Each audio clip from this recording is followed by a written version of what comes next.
Welcome to today's episode of the Everyday Woman podcast. My name is Yahangalea, and today we have our first male guest on our podcast. You know, I be talking about Tim.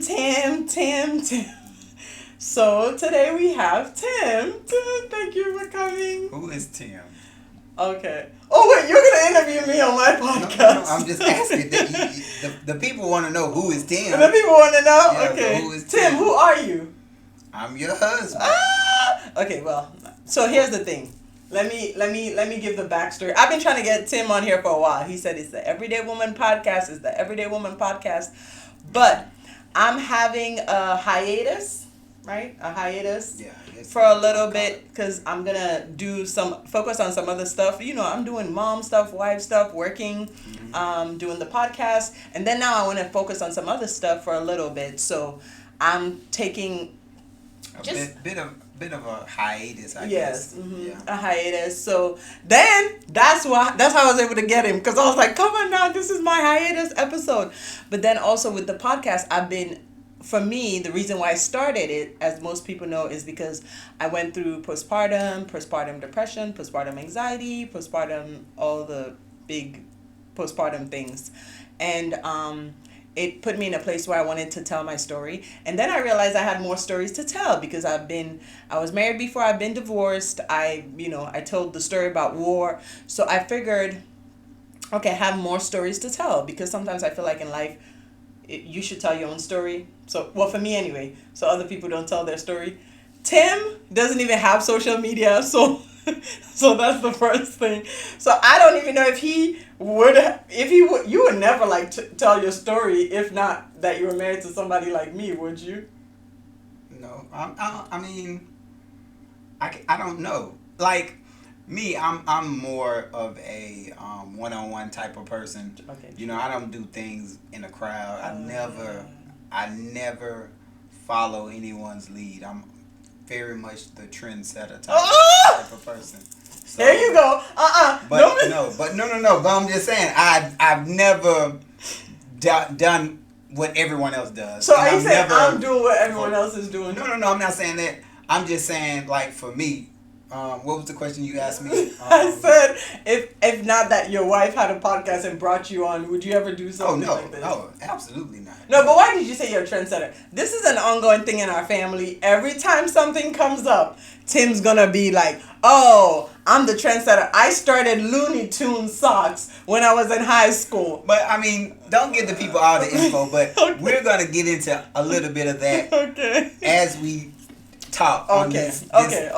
So we're still introducing, but now we're just messing with each other. Okay. So I think what was I trying to say? Okay, the point I was trying to make was that I had stories to tell, and then because I feel like, well, I don't think every story should be like oh my gosh, I went through this and I have a story to tell. You know what I mean? So I'm kind of like, okay, God, thank you for all the lessons, but I'm okay not having my stories to tell for a while. But then I also realized, well, not all the stories have to be things that like life knocked you down. Because I feel like I talked about the postpartum stuff. Well, my personal stories, I had guests on, but my personal stories were kind of like being knocked down and getting back up kind of stories, right? Yeah. And then I was like, well, wait, hold on. I do have a nice story to tell. I mean, I have my children, I have blessings galore. But then with all these stories I told, like the postpartum, I have a beautiful child. I went through a divorce, and now I have Timothy. So I was like, well, I think I could tell a story. Well, this episode will be, we'll be talking about, because you told me I better have, you're not going to freestyle it. He was like, you better have questions and all of that. So we're going to talk about online dating, because we met online. Yeah. What did I call it? Cross-cultural? Intercultural? Cross-cultural. That's what I called it. Cross. That's my accent. But here's the thing, people. I am I'm African American. I'm what Africans call Afro. I'm one of them, and my wife is from Africa. So we are gonna get into our cultural differences. Okay. And how we make it work. Yeah. And then we also going to talk about blended families, because we are a blended family. Yeah. I have my teenager. You have your pre-teenager. Yeah. But it's been 5 years, so they weren't teenagers when we met. Yeah. And then now we have the baby together. Mm-hmm. And then we're going to talk about bonus parenting. In our house, we try to not say step, but for purposes of being factual, step parenting, because you're step parenting Emmanuel, I'm step parenting Layla. Yeah. And then, what else? And then if you want to, well, I've already talked about my health stuff. So you've gone through some health stuff. It's up to you if you want to talk about it. Do you want to talk about it? Okay. I don't have a problem with that. We didn't prep because I wanted it to just be so natural that I'm just, yeah. Mm-hmm. And how we dealt with it in our marriage. So we're going to start off with, I am Yahangalea. Y'all know me. I'm from Sierra Leone, West Africa. This is my husband, Timothy. He's from Macon, Georgia. He's a Southern gentleman. Okay. Wait, you're not? Okay, yeah. See? You don't want me to gas you? Oh, no. You are a Southern gentleman, no? Yeah, I am. But I would say that I'm probably the most interesting man in the world, because I've told Hannah several different accounts of a lot of my adventures and escapades throughout life that she still don't believe. And I'm telling you, I told this woman absolutely no lies about my life, but yet you don't believe me.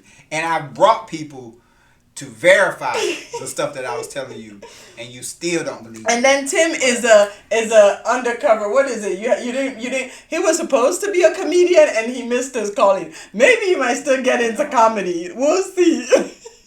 Okay. Mm-hmm. Oh, but they say if you can make a woman laugh, you hit it though, for real.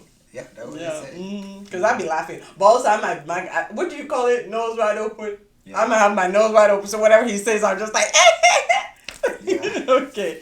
So, online dating. We're going to start from online dating, right? How we met. Good. Yeah.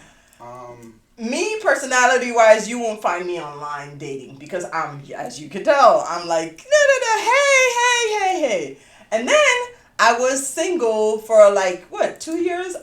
2 years after being married for 10 years, single for about 2 years. Because remember, the first text you asked me, was I ready to date? Remember? Yeah. And I was like, what the hell? That wasn't the first text. Well, not the first text. Oh, no, your first text, we'll talk about that. Uh-huh. Your first text was a mass text that you had generated for all the women you were dating online. It wasn't a mass text. Okay, so I had never done online dating.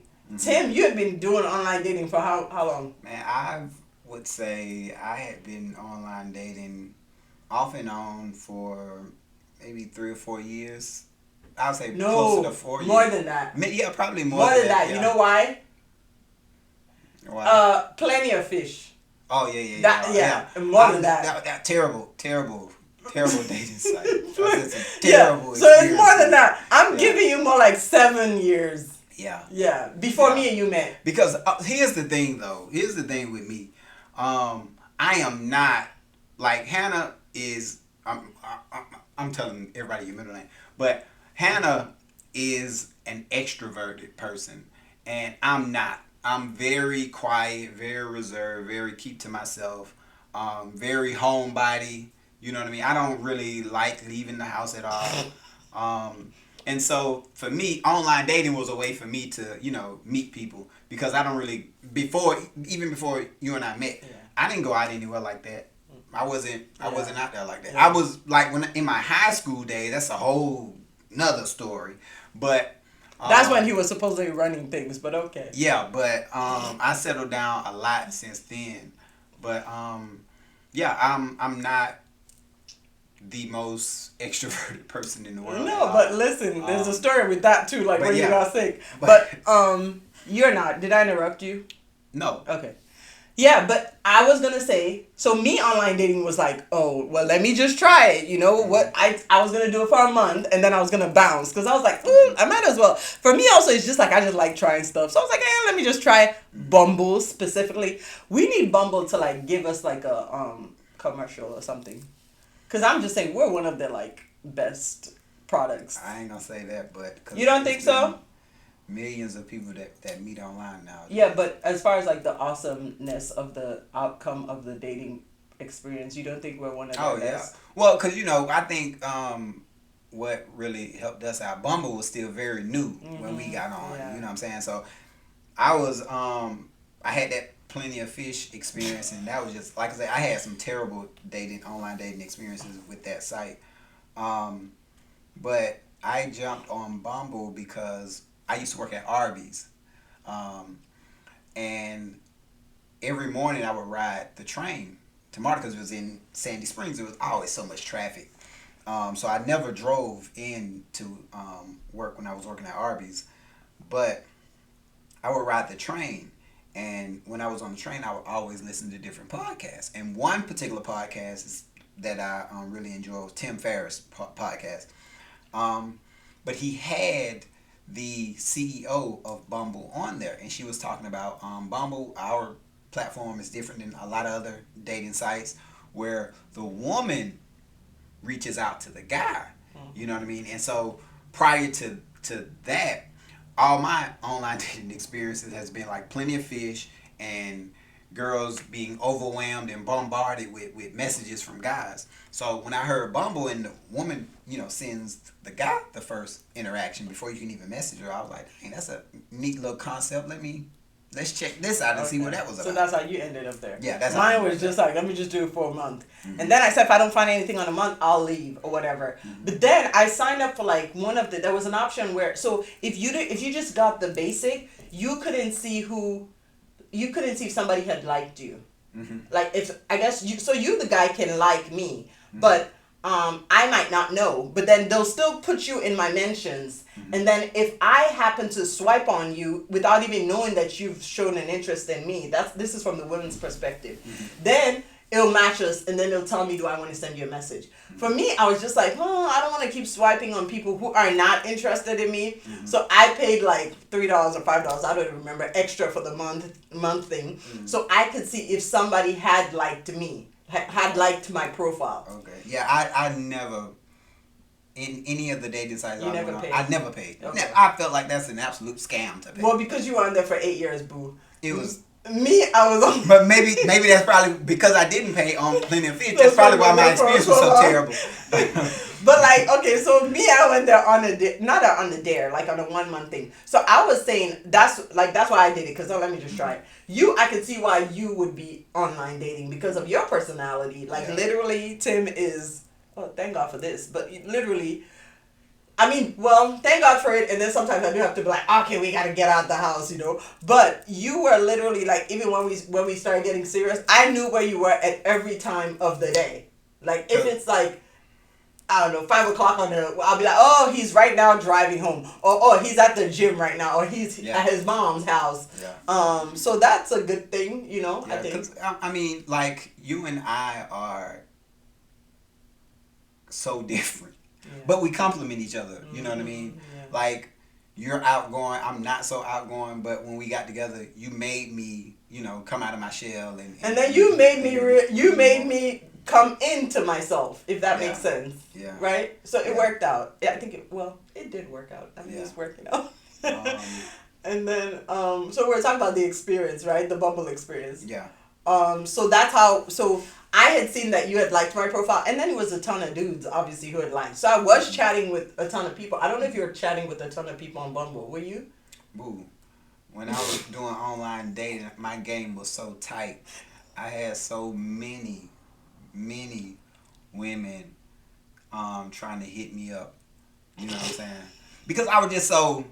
Because here's the thing about online dating that a lot of people don't get right. It's all about standing out and being unique in the things you talk about and questions you ask people. You know what I'm saying? People always act the same old cavalier questions and answers and stuff, and they make it seem like an interview. Me, it was all about like a person's personality for me, and just seeing how my personality and their personality kind of go together. Would they get my sense of humor and stuff like that? Yeah, you know what I mean? Your question, because our conversation was interesting. And then, so this is how I knew there was something there, because...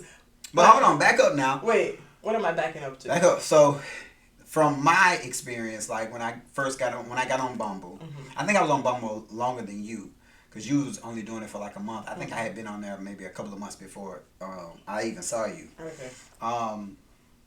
I remember, because like I'm very regimented in how I am. Like before I met you, I ate the same thing for lunch every single day. Every single day. Never had to think about, because me, I felt like I don't like to have to keep Okay, thinking about all this stuff. I need to slide this in. So Tim ate the same thing every single day, like literally every single day. For like 4 or 5 years. And then one guy, what did the guy ask you at your job? He thought I had diabetes or some type of health issue. Or some type of medical condition. Because he saw me eat the same thing every day. I ate salmon out the can. Salmon. Fruit. Some type pineapple of fruit. chunks or a pear. Yep. And smoothie. Was it? No, it wasn't smoothie. It wasn't. You didn't make your own smoothie. You bought the smoothie. Yeah, I used to bought those. Bought. Yeah, I used to buy those. Yeah.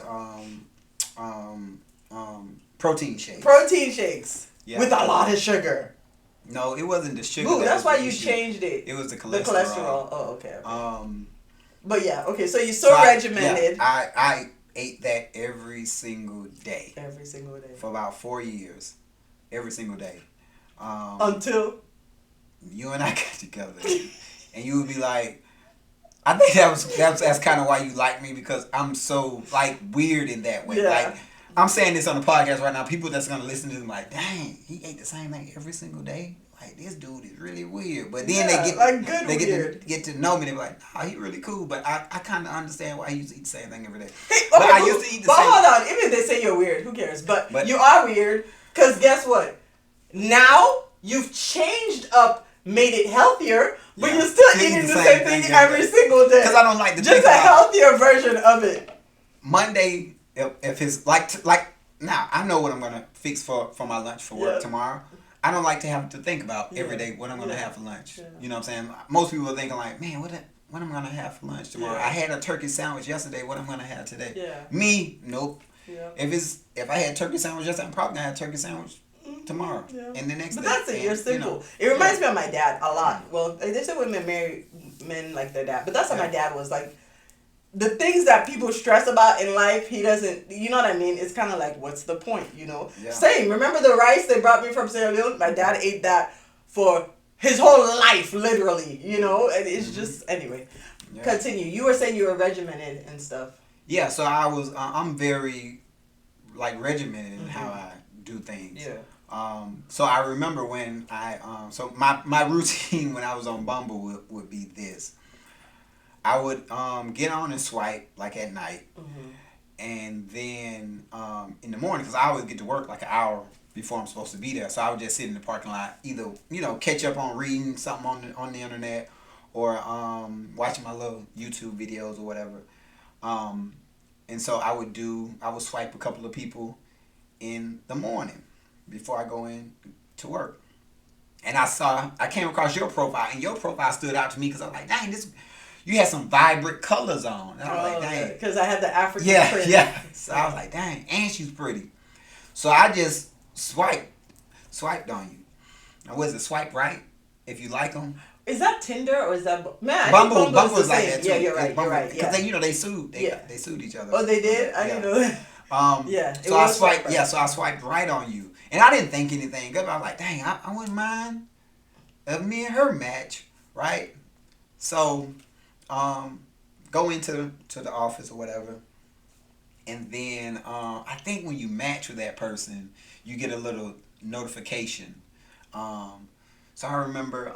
And then you're waiting now to see if the person will send you a message. And so then it was probably like around lunchtime, and I saw that you had matched with me. So I was like, dang, I wonder if she gonna reach out and send me a message. And then you did.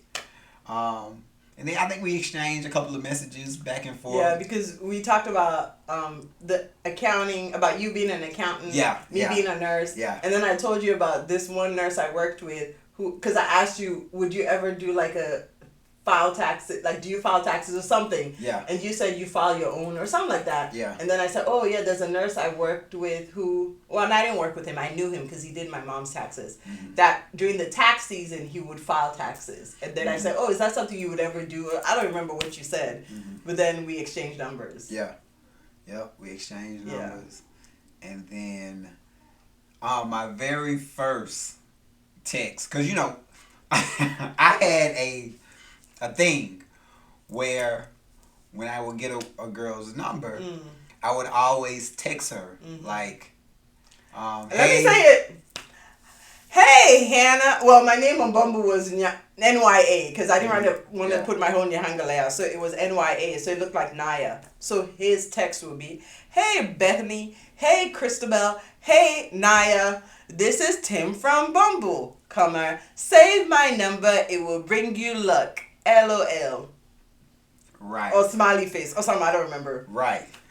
That was my little slogan. I didn't know that at the time. I thought this was generated specifically for me. I didn't find this out until later when we got married. That's the beauty of, this is why you have to, when you're doing online dating, you have to stand out and be unique. Because how many guys are going to send you something like that after you all exchange numbers? The very first text they send you is that. You're right. You know what I'm saying? Because when you sent it, I was like, ha, ha, ha, ha. From my experience of online dating, from my experience of online dating, women get tons and tons of messages from guys. So I needed a way to stand out. And that was kind of my way of standing out, doing something like that. It sounds cheesy, but it works.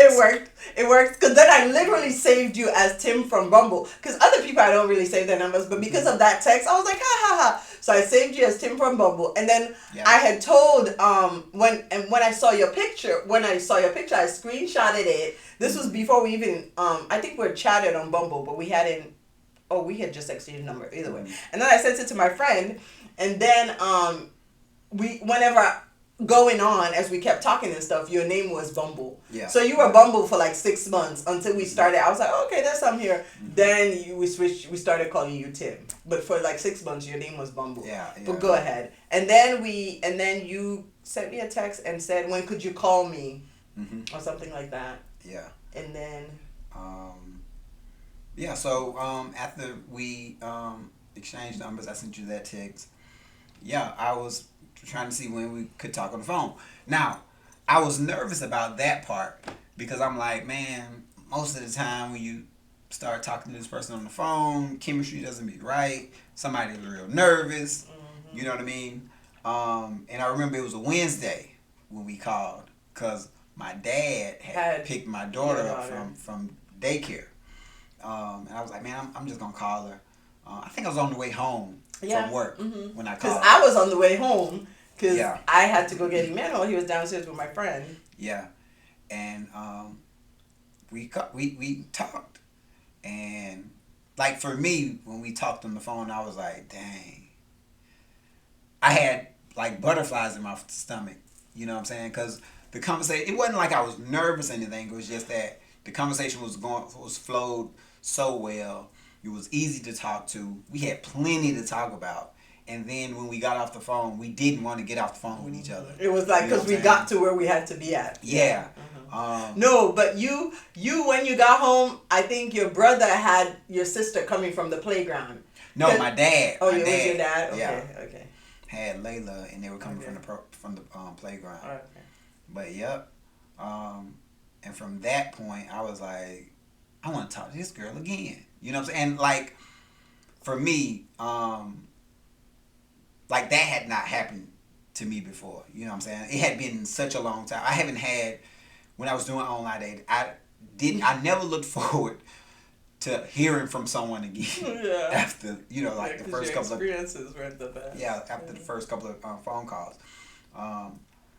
But it took us so long to even go out on a date. You know what I'm saying? What, like a month? Molasses. And that's like the golden rule of online dating. You don't do that. Like once you exchange numbers, within 2 weeks you're supposed to. Yes. And then it took you like a month. But that's how I knew. I was like, oh, I kind of like him. So instead of, because then they were like, well, also I was new to online dating. So I was reading like, wait, is this normal? Like we're going on like 2 weeks this dude hasn't asked me out on a date, but we did talk at least maybe once a week. But you did No, we used to talk every like other day. Yeah, like every other day. Okay. Yeah. And then you would text me every morning. Yeah. Have a great day at work, blah blah blah. And then you would call like every other evening. I guess you weren't trying to like overwhelm. Yeah, because my thing is this. I never want to be a bugaboo. You know what I'm saying? I don't care how much I'm into a girl. You know what I'm saying? Just because that comes from my experience from not just online dating, but just dating in general. Was I never wanted to be a bugaboo. You know what I'm saying? Because some dudes I knew would just blow a girl up. You know what I'm saying? Yeah. And that was never... So that left me wanting to hear from you. And then I did say, though, I said, oh, wait, one time you texted me or something. And then I was like, you could call if you want to or something like that. And then you called. And I think that was when, after our first date, then I think we started talking like every day, maybe, after our first date. Look, so the first date was at Dave and Buster's.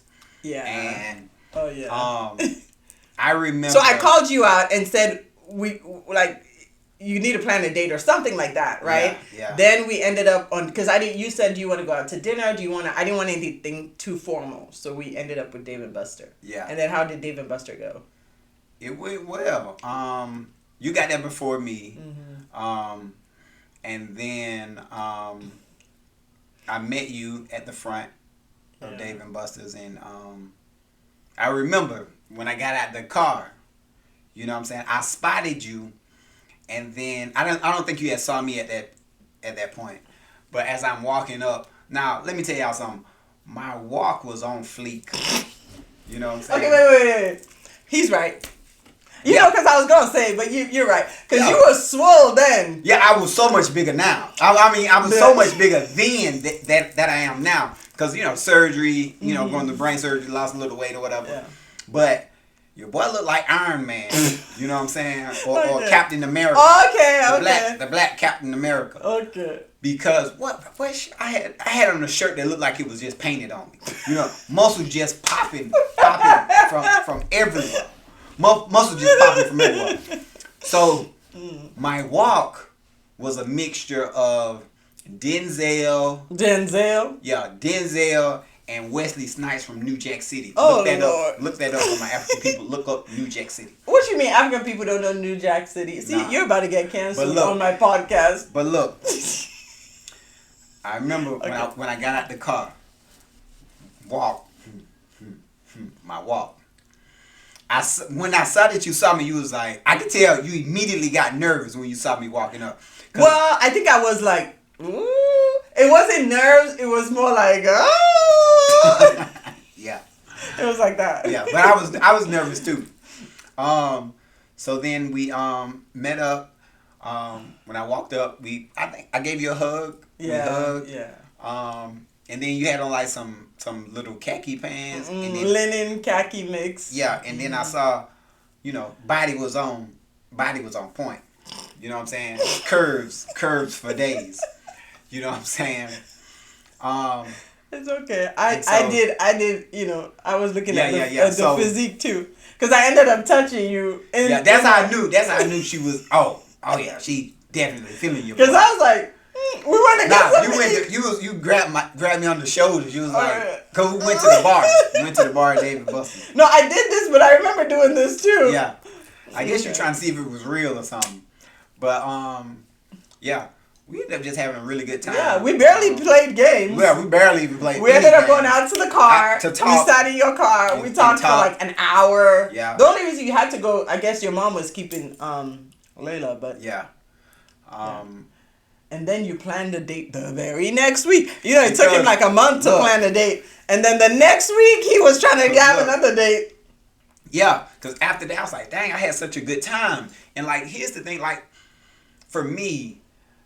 Online dating, I enjoy online dating, but I didn't really like the people I was meeting. Mm-hmm. You know what I'm saying? So I was getting a bit frustrated. And so when I met you, it was such a breath of fresh air that I was like, dang. After that Dave and Buster's day, I was like, man, I want to see this girl again. Because all I was thinking about was you. I was like, dang, I want to see this girl again. But again, I'm still fighting like, man, but I don't want to be too. I don't want to be, Bugaboo. Yeah. So, but I was just good thing you weren't traumatized by it, and good thing I didn't do it long enough. Because if I had, I would have been like, "Oh, this is not it." Because that's how some people feel with online dating. Like, so here's my opinion of online dating. Okay. You know what I'm saying? And like, I feel like women are more frustrated with online dating than the guys. Because guys gonna come at you sideways online dating than like if they saw you in person, they probably wouldn't approach you that way. So, my advice or my opinion of online dating for women is don't go into online dating with any expectation of you're gonna meet the man of your dreams or anything like that. Just go to experience to experience someone. You know what I'm saying, and to learn a little bit about yourself. Yeah. You know what I'm saying? What your likes are. Like, also, you're right. And also, like, I feel like the same protocols you put in place in real person dating, put it in place online. Because they'll say stuff like, oh, somebody met somebody online, they went to their house and something happened. Yeah. If you met somebody at the grocery store today and they ask for your number, you're not just going to follow them into their house. Right. But I feel like people meet people online and, like, the first date, you go to their house. Like, you don't know this person. Yeah. They're more likely to be sickos online than in person. So it's like the same safety measures you put as safety guards, I feel like put those same safety guards on. And you're right. Don't go in with, because I really didn't go in with the expectation of meeting somebody, to be honest. Yeah. I was just frustrated with meeting the same type. I felt like I was meeting the same type of person that really didn't have any substance behind themselves. And so like, I was just saying for a lot of women, because a lot of women have so many expectations when it comes to online dating, because maybe their friend met their husband online, so they feel like, oh, that's the way if I do it, I'm gonna meet somebody. But believe it or not, in real life and online dating doesn't do anything differently than meeting someone online. I mean, in real life, because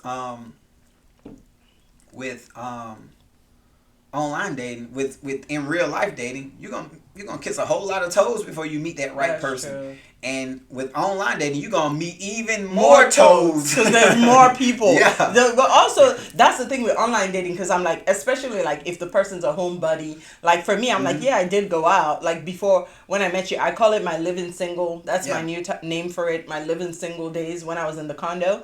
But like when we went out, it would be like if we went out to the club and stuff like that. But I don't want to. I mean, nothing wrong. I could meet a good person in the club because I was a good person in the club. Yeah. But like for me, I didn't go out to the club to meet a guy. I went out to dance because I love dancing and stuff like that. So I feel like with online dating now, you have access. Like me and you we would not have met if not for online dating. Right. Because if you had seen me at the grocery store, would you approach me? Probably not. Nope.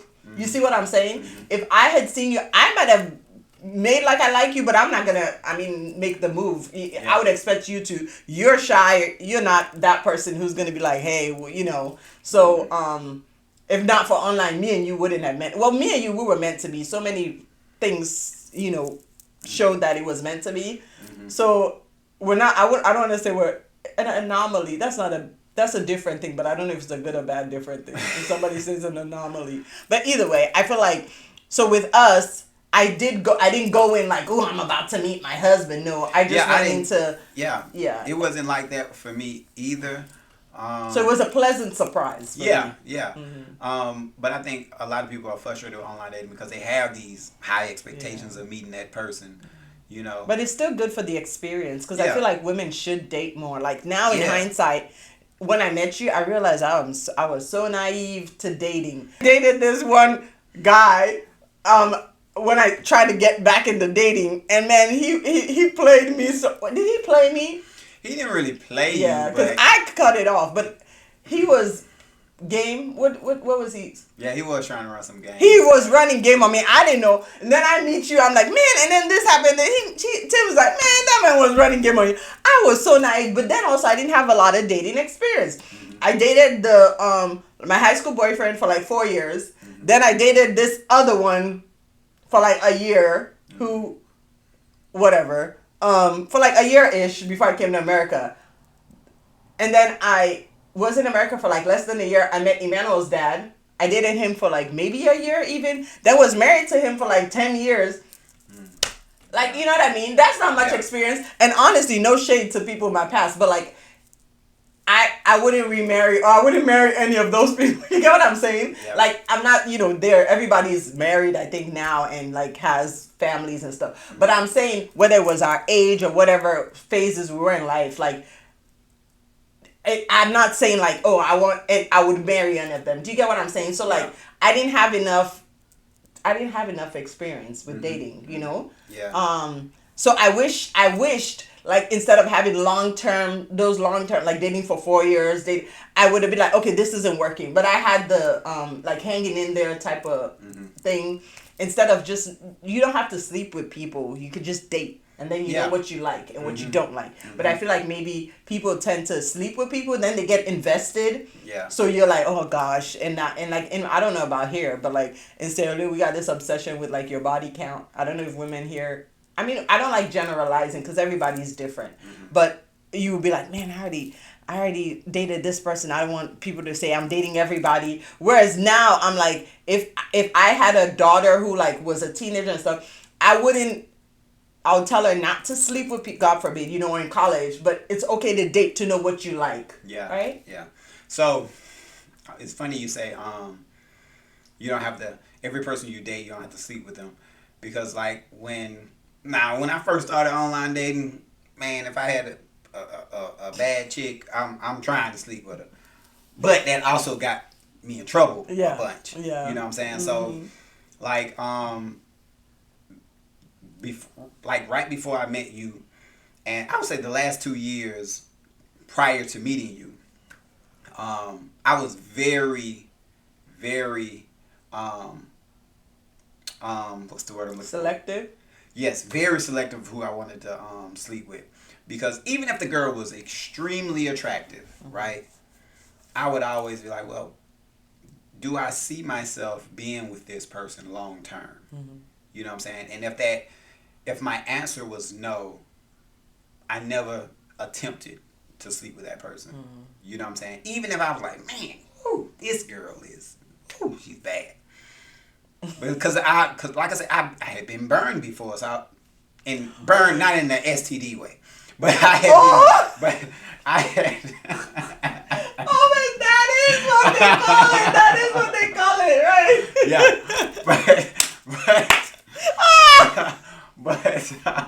But oh my God, that's funny. but not burned that way. Burned in a relationship sense, like sleeping with someone and then regretting it. Like, man, I didn't even like that person like that. I should have never even slept. Yeah, some men don't care though. Yeah, 90% of the dudes, and dudes that's what the watches like. What's wrong with this dude? But I've gotten more mature than that. Yeah, you know what I'm saying? That's really what it boils down to. So, yeah, you didn't want to just. I didn't want to just. Sleep but when me and you were right, remember when I said molasses? Because Tim's mom said TJ. Well, TJ's his family name. Since you're out here telling all my names, so she'd be like, "Man, TJ, he's slow like molasses, ain't he?" Because he'll take his time to make decisions, right? And then if you're a woman who's used to like, you met somebody 6 months later, they're trying to marry you. I'm kind of like, what's up with this dude? Like, we're dating like a year, coming up on 2 years. I'm like, what's his plan? What's he trying to do? And then you said something where I was like, ooh, okay, this is a good dude. Well, we had like we had to meet our kids, and it's, when you're blending families, you don't just, just because you found somebody you like, all of a sudden your kids are in the same house with stranger, or meeting a stranger who's not going to last. But then you said something where I was kind of like, wait, hold on, what's going on? We're dating and stuff, but and also cultural pressures, not cultural, family, because not everybody in the culture is like that, but like the family is kind of like, okay, it's been a year, what's going on? And I'm kind of like, am I supposed to be concerned? And then later I'm like, a year is not really enough time to get to know, maybe I think a year to 2 years is a good time. Less than a year, I mean, it works for some people, but I feel like less than a year is not enough time to know if you're trying to spend, hopefully forever with somebody. Yeah. So then I'm like, it's coming up on 2 years. I was like, what's going on? I'm like, okay. Because then now I'm getting like my family asking me, so what's the plan with you and Tim? What's going to happen? Hold on, but before you say that, remember when you and I went, this is probably like our fifth, sixth date. We went to the movies, and you left something at your house, at your no, you had left something at your mom's apartment. And remember, we had to go to your mom's apartment to go get it. And your mom was there. Your mom was at work. My your aunt was my there. aunt was there. And that was the first time I met anyone from your side of the family. And what did your aunt say when she saw me?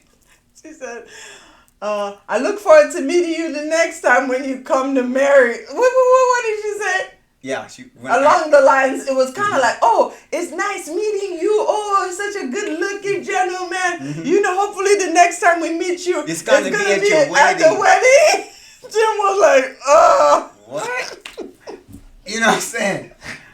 I'm like, what? Because African Americans, it would never. First time you meet them, you never. Hope y'all get married soon, really soon, like next week. That ain't even that. So I'm just like, okay. And you just so embarrassed. Oh my God. But that's funny because my mom had already been like, he sounds. No, you hadn't met my mom. No, I hadn't met you. No, you hadn't. So she met you before my mom. Yeah. I think that's why you ended up going to meet my mom now. Yeah. Because she was telling my mom, like, I met him. He's such a nice looking, such a gentleman. And I'm just like, what the? I mean, you are, but like, I'm looking forward to meeting him. And then we're like, okay, we gotta speed up. You gotta meet my mom. But then, what was I? You see how like the conversation? You have to always bring me back to what was that? What were we talking about? The molasses. Like, are you slow? Yeah. So then you said something that I was like, oh, that's what a good dude would say. But I felt some type of way still. Because I'm like, okay, sir, you know, it wasn't for me. Because I knew, I was like, oh, this is legit. We're good. But then when I kind of told you, you were like, well, hold on now. This is not just you getting married to me. I'm getting married to you too. So I also want, like, this is, you know what I mean? I also want to make sure I'm marrying the right person. Do you get what I'm saying? Because I feel like that was, when you said that, I was like, dang, I never looked at it like that. Because sometimes I feel like us women, we're used to men just trying to marry us to either lock us down, to either like, oh, shut us up, like, oh, I'm going to marry her, and then I could get to do whatever I want to do. Well, aren't you my wife? At least you're my wife. What you complaining about? But they don't really even vouch that the woman's a good woman, because they know they about to play you. Does that make sense? Not all men. All men. But, you know, I've told you this before. People get married for a lot of reasons outside of love. And I never wanted to be that dude. You know what I mean? I never wanted to marry someone because she made a lot of money or just because she looked really, really good. You know what I mean? I wanted to genuinely be in love with this person that I plan on marrying because I do not plan on getting a divorce. You know? Yeah. So I just approached it from that standpoint always. And so, yeah. Yeah. I met you. And then we got married like 2 years later, kind of. Because it was 2 years. Our engagement to our marriage, we got engaged like, and then got married like 3 months later to the point people thought we were like pregnant or something, which we weren't. Because we weren't even, you know, doing that stuff and that's a whole other story, but that'll be we'll tell them all that stuff in part 2. Part 2? Yeah. We're gonna have a part 2? Yeah, the next time I'm on. Oh, but, yeah, okay. So the next time you're on when I come back from hiatus. Yeah. Okay.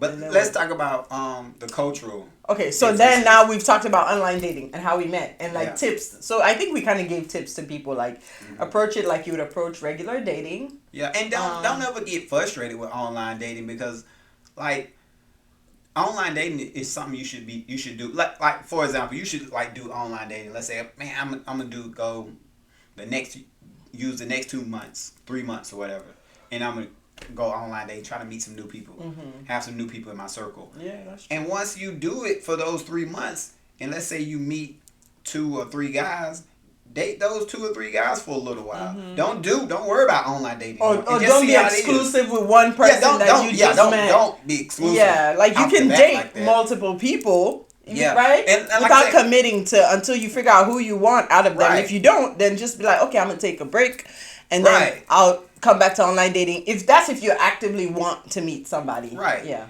And like I say, just enjoy the experience. Don't put any pressure. Don't have any expectations on yourself. And then you have stories to tell later too. Because if it's bad, you're gonna be like, woo!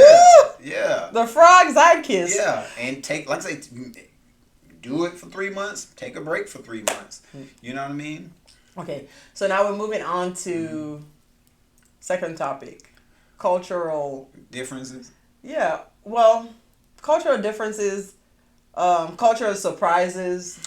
Yeah, like from my perspective, because I can only talk about like us, right? Right. So we're not gonna generalize because everybody's experience is different. So we're talking about our experience, right? Yeah. Okay. But from my experience, it's so much that's alike, more similar so, than different. than different. That was the surprise you know what I mean? for me because, as you say, Afro, and this is again me. I'm not talking about people. I'm talking about me or people who have been around or experiences.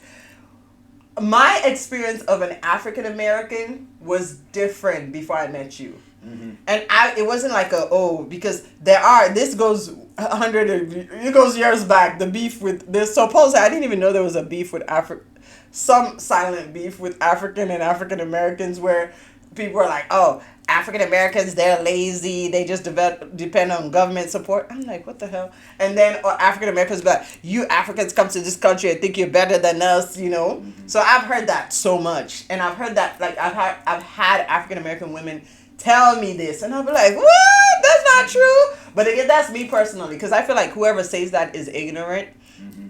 And then when I met you, it's not like I was expecting that. But you know, you have things at the back of your mind. Because when me and you started talking, you were surprised that you were like, I thought African women don't date outside of their culture or whatever. Yeah.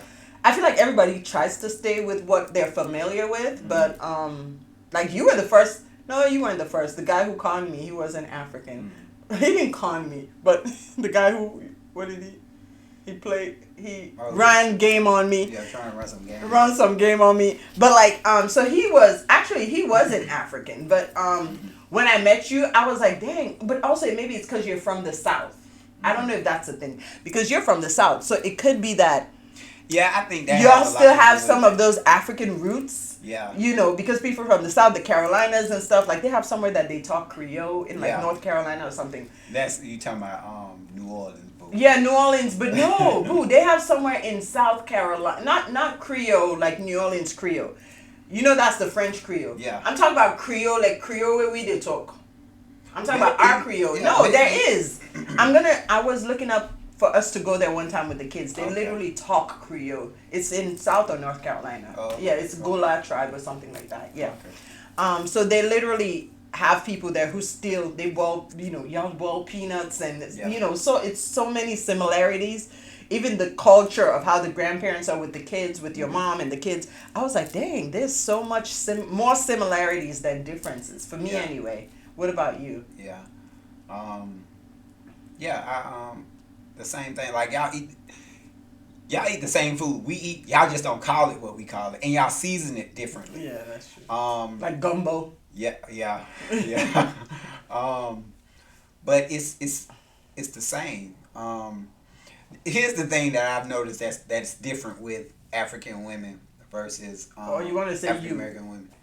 With me. Yeah, with you and other women that I've dated. Okay. I don't want to say that African women are less independent, but what you highlighted to me is that you all will depend a whole lot more on your husband to do certain things.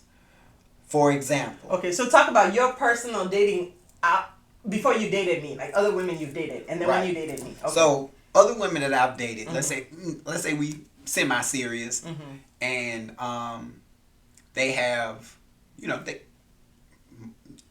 have a car, and the maintenance of the car, like getting the oil change. Yeah. She may tell me, hey, I think my car needs an oil change, or can you take my car to get an oil change? And I, go ahead and do it. Yeah. You know what I'm saying? Versus you are more of, you won't tell me that your car needs an oil change. I expect you to check my car. I'm supposed to know that, and I don't drive your car every day, but I'm supposed to know that your car needs an oil change, and it's my duty to get to do it. It's my duty to know that your car needs an oil change.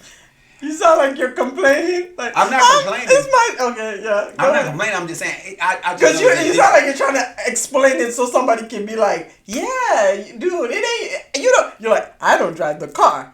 You drive the car.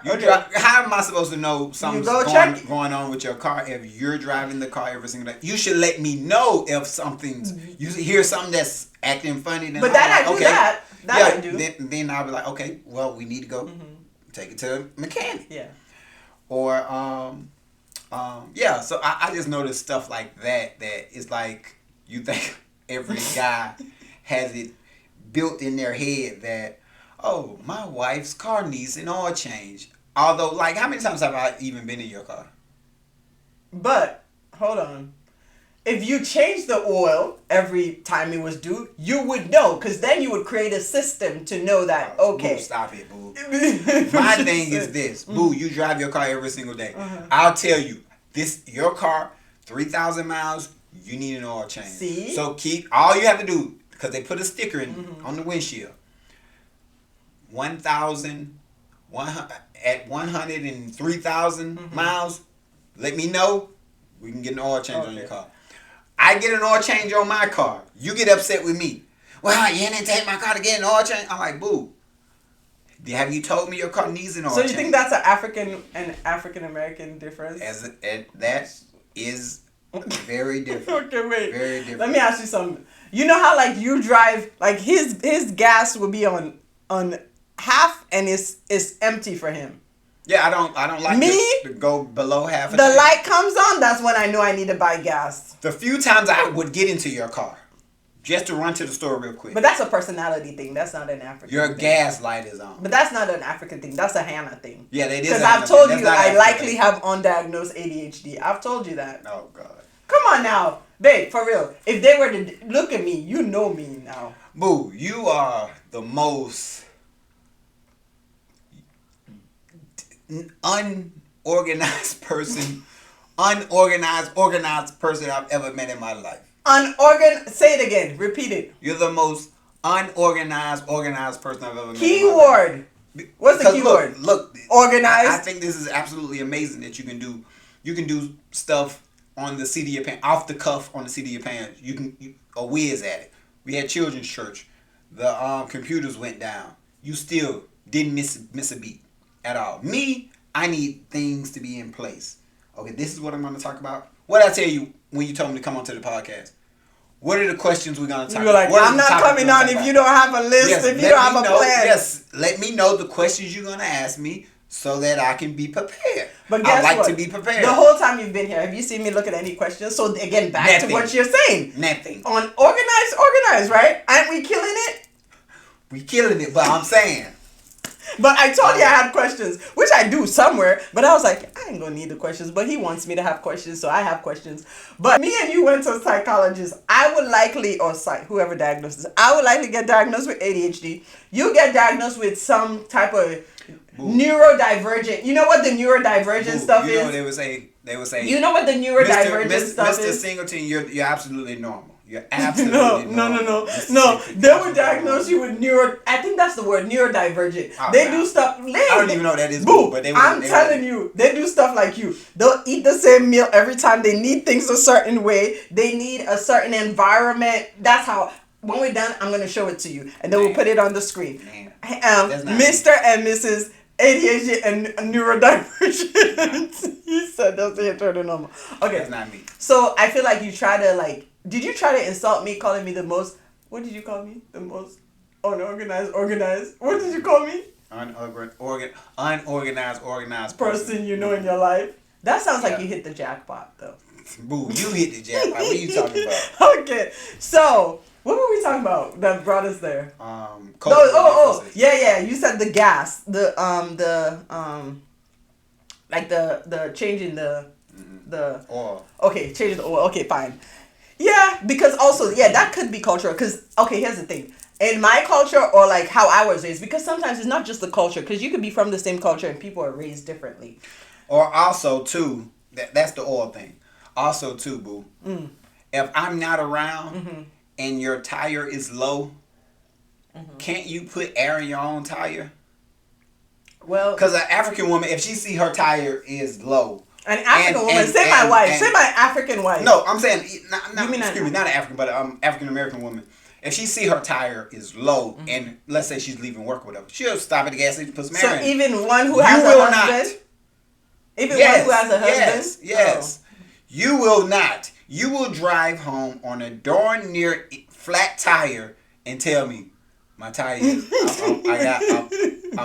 I think I need some air in my tire. Then I go out there and look. Your tire is flat. I'm like, how did you get here? I drove it here. I said, why didn't you stop at the gas station to put some air in it?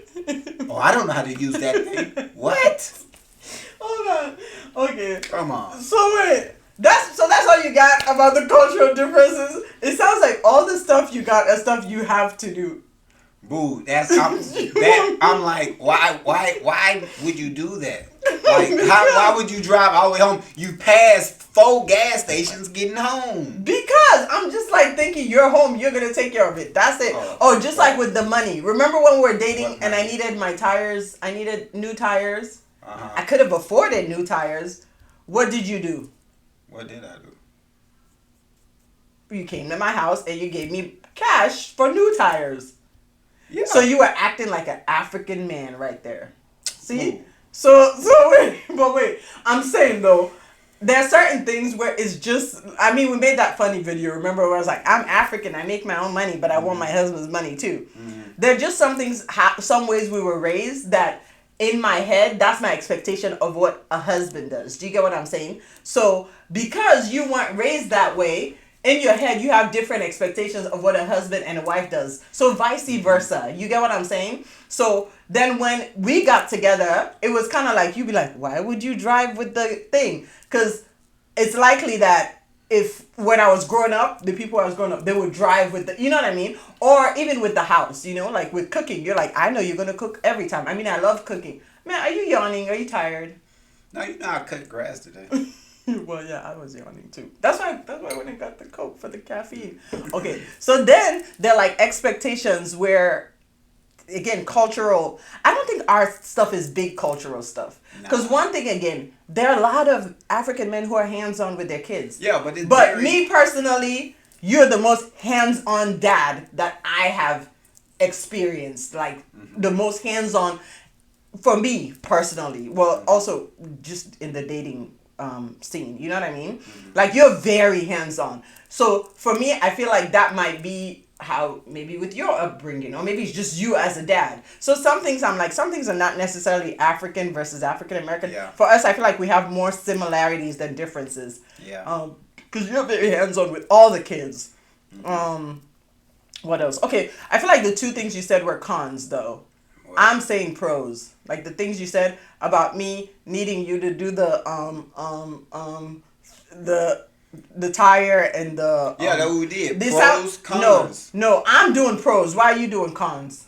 Because you said 2 things that were kind of like you were complaining. So I need you to say the benefits of dating an African woman. The good things you noticed. Because I just gave you good. Because I said you very hands-on as a dad.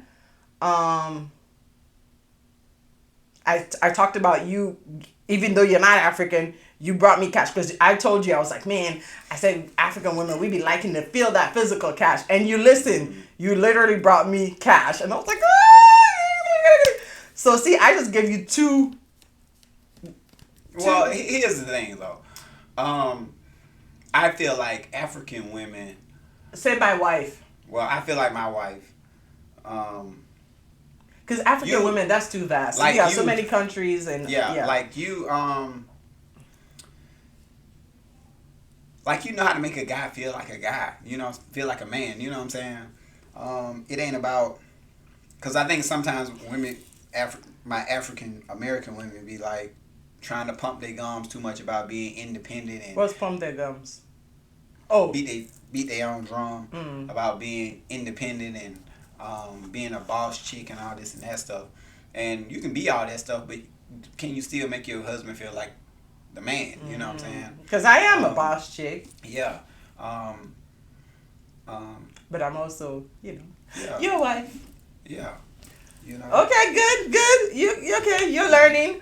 One more, because I gave you two. You got to do two. One more. Two benefits or differences. Something different that was for you. Like okay, what was different? You're thinking too hard, boo. Because what do you mean positives? Yeah. Oh, you want to say a negative? Go ahead, say a negative. I don't have another negative thing. Because we were talking about I didn't even think those were negatives that I mentioned, but. Well, no, they weren't negatives. But it's true. I mean, it's true. And it's not likely to change. The only thing that's going to be happen is you realize, oh, this is what she needs me to do. So we came to a compromise about that, didn't we? What? With the oil change. Oh, yeah. Right? The compromise. I told you. I tell you. That's it. Let me know. The only difference was that I wasn't telling you. I was just expecting you to do it. Because I figured if you're doing yours, just take mine and do it at the same time. No, but yours, because you don't travel as far as I do. Oh, okay. You know, because you work in this area, right? Yeah. Not too, right down the street from the house, so yeah. You don't drive as far.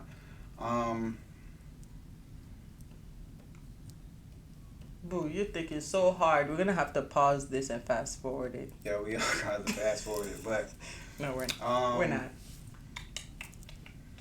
Boo, it's a lot. I can't narrow it down to one thing. It's a lot that's positives. Like you cook on the regular. Like I never have to say anything about cooking.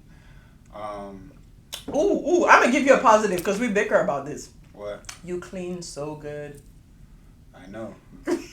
Are we gonna shake? I don't have a choice. What's that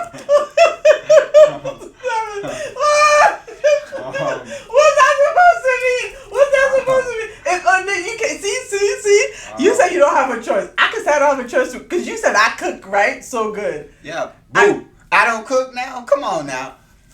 My chili. Look at you. If you can name the things you cook. My lemon pepper wings. Keep going. Better than Wingstop. Better than Mojo's. Mm-hmm. You're still on one hand. That's number 2. My pinto beans, even though you didn't eat them. Well, so I can't vouch for that. What else I cooked? The fact that you're thinking about what you cook. Cause these are the top 3 y'all always telling me to cook all the time. Okay, so on that note, that's my point. So when you said, because you were giving pro, right? Oh, my barbecue. Oh yeah, you do. I'm my goddamn barbecue. Your brother wins barbecue. Who? Your brother. Who? Which one of them? Yeah.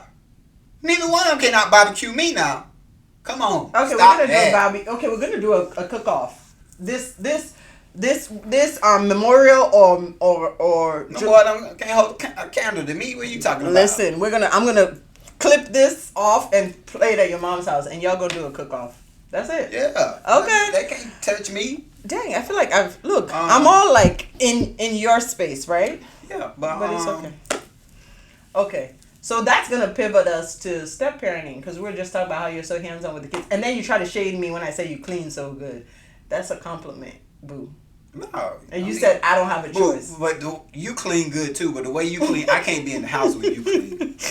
Because you pull everything off the shelves, and it looks worse. It look worse. And then while you're cleaning it, before. Now when it's done, it's immaculate. Thank you. You know. So that's how I can't watch your process of cleaning. So that's how you do it, because then it's like, okay. Now we're gonna pivot because we went from dating to marriage to cultural. We didn't really talk much about the marriage. Ooh, I mean, we kind of sort of eloped. We didn't really talk much about the marriage. It was like 10 people at the wedding. Yeah, then we had it was during the pandemic. COVID, yeah. And then we had a reception in my mom's backyard, which was really nice. Anyway, and then man, you know some of your old friends are pretty shady. Who? We ain't gonna talk about it on this. We'll say that for part 2. We'll say that for part 2. Okay. Some of your friends are pretty shady about, and we'll talk about the wedding and the reception and all that stuff, all that jazz in a part 2. No, we're not gonna talk about it. You know why? Cause it is in the past. It is what it is. We're not gonna talk about it. Come on now, are we? We probably do something about relationships and friends and stuff like that. Friendships. How you be peeping? Yeah, okay. Cause you're good with peeping people who ain't.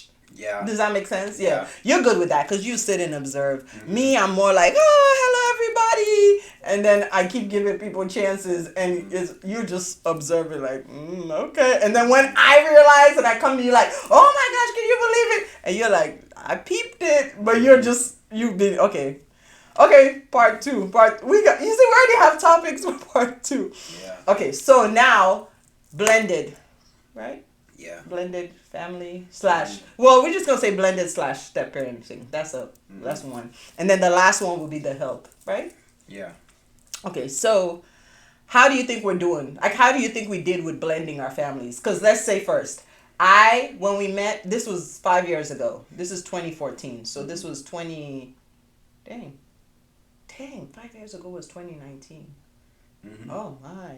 I thought 5 years ago was like 2017. I don't know why time's going by so fast. We've been together for what, 5 years now, but it's only felt like 6 months. That's what I was saying. I feel like we're newlyweds. When you with the right person, that's how your marriage should be. If y'all been together 10 years, it should feel like 10 minutes. That's true. You know what I'm saying? When you with the right person, feel like because it should never be a struggle on anything. Yeah. You know what I'm saying? That's true. Or if it is, y'all figure it out. Yeah. Okay. Yeah, 5 years. That's what I'm like, what? 5 years? Okay. Mm-hmm. So I really feel like we're newlyweds. Like I feel like that, but we've been through so much in 5 years that it also feels like we've been together. You know what I mean? Okay. So when we met, so that means when we met, Emmanuel was like 9 because he's 14 now. Mm-hmm. Layla was like 4. She was about to turn 5, right? Yep. So, so like she was 4 because she's 9 about to turn 10. Yep. Emmanuel was 9? Yeah, he was 9. So now he's about to turn 15. Oh my gosh. Mm-hmm. Okay. So how do you think we did blending and how are we doing now? So we're going to go with how we did blending and then how we're doing now. So how we did blending, I'm going to say mine. Emmanuel met you by like, I wasn't ready for him to meet you when he met you. He was just being nosy. You came to pick me up first to go to a movie. I guess he saw I was dressed up and blah, blah, blah. And he ran downstairs to see who I was going to the movies with. Mm-hmm. And he was like, who's this? And I was just like, oh, this is Mr. Tim. And he's like, who's Mr. Tim? And you were just like, hi. When we started dating, talking, I found out, I think whoever watches the podcast might know this, but like you one of the things was like you and Emmanuel had the same birthday. Yeah. And I was just like, what are the odds that, because you said your birthday was October. I said, when? October 3rd. I was like, oh my gosh, dear Lord, October 3rd. Mm-hmm. So I keep saying that's one of the signs because I kept praying to God. I said, please God, whoever you bring, I need to know because ain't nobody got time to be going through no more heartbreak. And then that was one of the signs. So I got a lot of signs after. You know about them now. Mm-hmm. But so then you met Emmanuel through that. And then after that, you didn't really meet him for a while until we got serious and you would come over, like you not sleeping over any of that, but like come over, we would hang out together. Mm-hmm. But then with you, it took me a year before I met your daughter. Mm-hmm. I was about to break up. I broke up with him over that for like how long? Boo.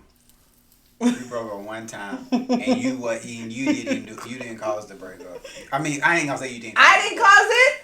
I broke up with you. Who did you break up? Why are you lying? Tim, why are you lying? He's lying. I did not break up with you. Why are you lying? You broke up with me? Why you lying? Stop it. Why are you lying? No, for real. But we gotta be honest. Stop playing now. Stop playing. I'm being honest, people. Stop playing. My wife is up there lying.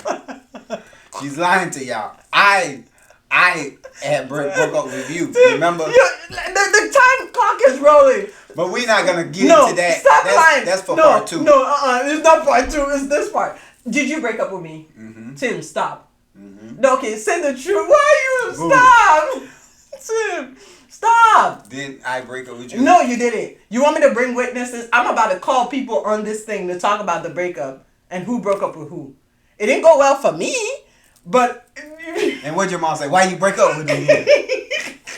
If you're gonna be doing all that crying, why you break up with her?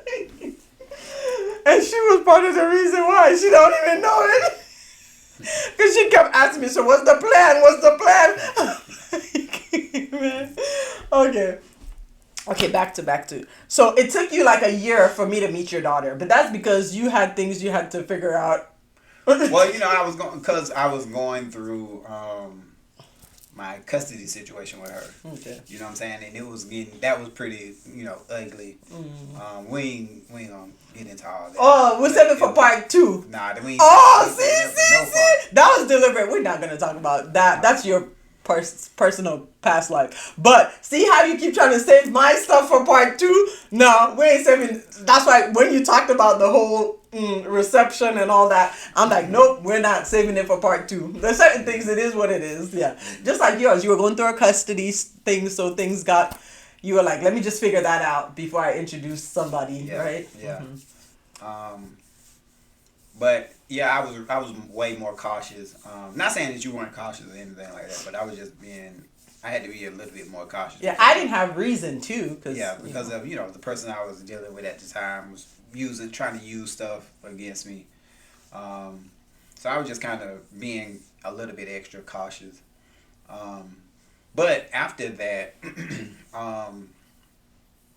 that's when I introduced you to Booby, because we went bowling and everything. I know we took all the kids, all 4 of us went bowling. Yeah, we went bowling and everything. But I was very a little bit more. I moved slow, so I was real slow with that whole process. Because and two, I had not, during the pandemic, I had not even seen Boo for an entire year. That's another story for another day. But and I had just got her back to see her. When you and I was getting like really, really, I was like, oh yeah, this is probably the person I'm gonna marry. Probably. Well, not probably, but this is the person I'm gonna marry. And so yeah, we went bowling. That was her first time meeting Emmanuel. She had met me. I met her at your house. Oh yeah. Because you were like, me and my friend came over there to switch cars or something. I was using your car. Oh yeah. That's when I met her, and then but it wasn't too formal. Nah. Yeah. But yep. But we did it. It was real slow and gradual the way we but there wasn't like drama with it. So I don't know, like what advice would you give to somebody blending? I think it would be take your time. Don't just introduce anybody to your kids. Yeah. If you're not gonna be serious with the person, like if you're just dating for fun, don't introduce anybody to your kids. I think that's a good piece of advice. And what else would you? And also, you can't, like, when you go into a blended family, you got to, or you trying to blend families. You can't go in with the attitude, this is my kid, this is your kid. You know what I'm saying? Because you're gonna be treating, your kids differently from the other kids. So, and the kids pick up on that stuff. Real fast. And we don't do that. Like that. Thank God. I think like. And both of us will call each other out on it if we even sense a little bit of it. Sometimes it's not even happening. But we think we see it happening. We'll be like, oh, no. He can't have his gadgets. She can't have her gadgets. Or like, if he's not going, she's not going. Or one time something happened, one of the kids was sick. But the biggest thing, I think, is the parents. Y'all got to be on the same page with stuff. So you got to really talk about everything. Like, if y'all from different cultures, like parenting styles. Yeah, that's true. That's one thing we really didn't talk about. Yeah, we know didn't. What I'm saying? We just figured it out. We stumbled our way through it. You know what I mean? Yeah. Was it very different? No, not really. Yeah. You also need to talk about like discipline. Yeah. How you plan on disciplining kids, your children.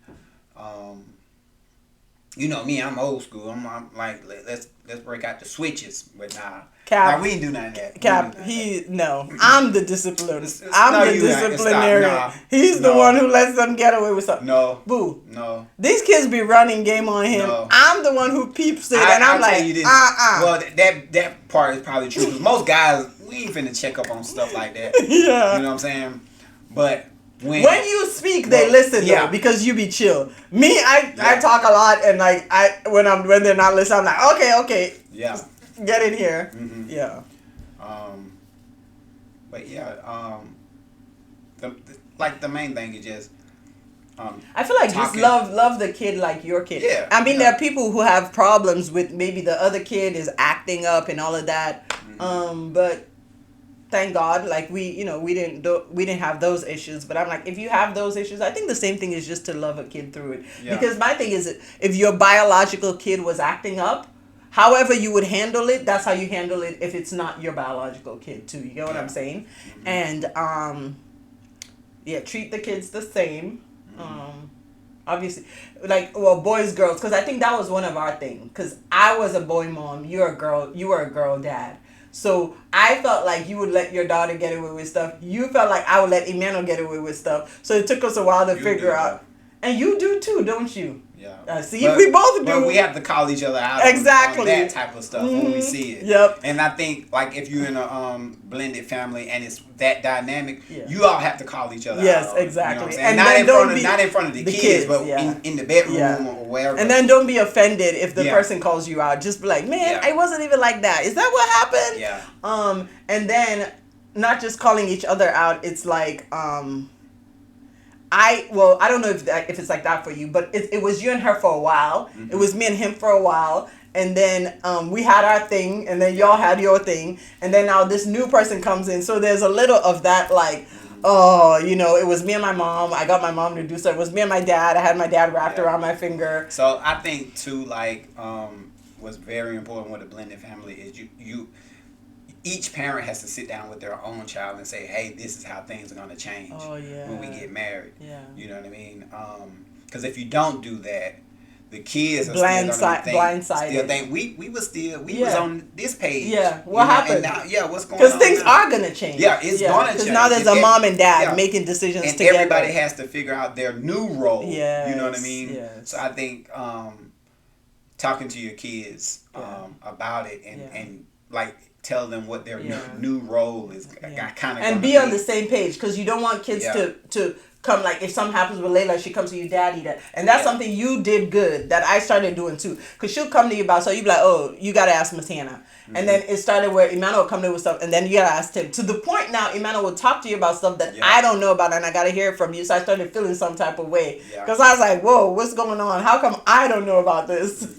But that's also good, because he felt comfortable enough, or things would happen with Layla where you're like, oh, you deal with this, I'm not dealing with that, you deal with it. So that was good. Oh, the other thing I think that worked with us too, that I've noticed is going to work, having the other parent in on things that happen. Because it got to a point where you had to get, you and Emmanuel's dad had to, like, communicate.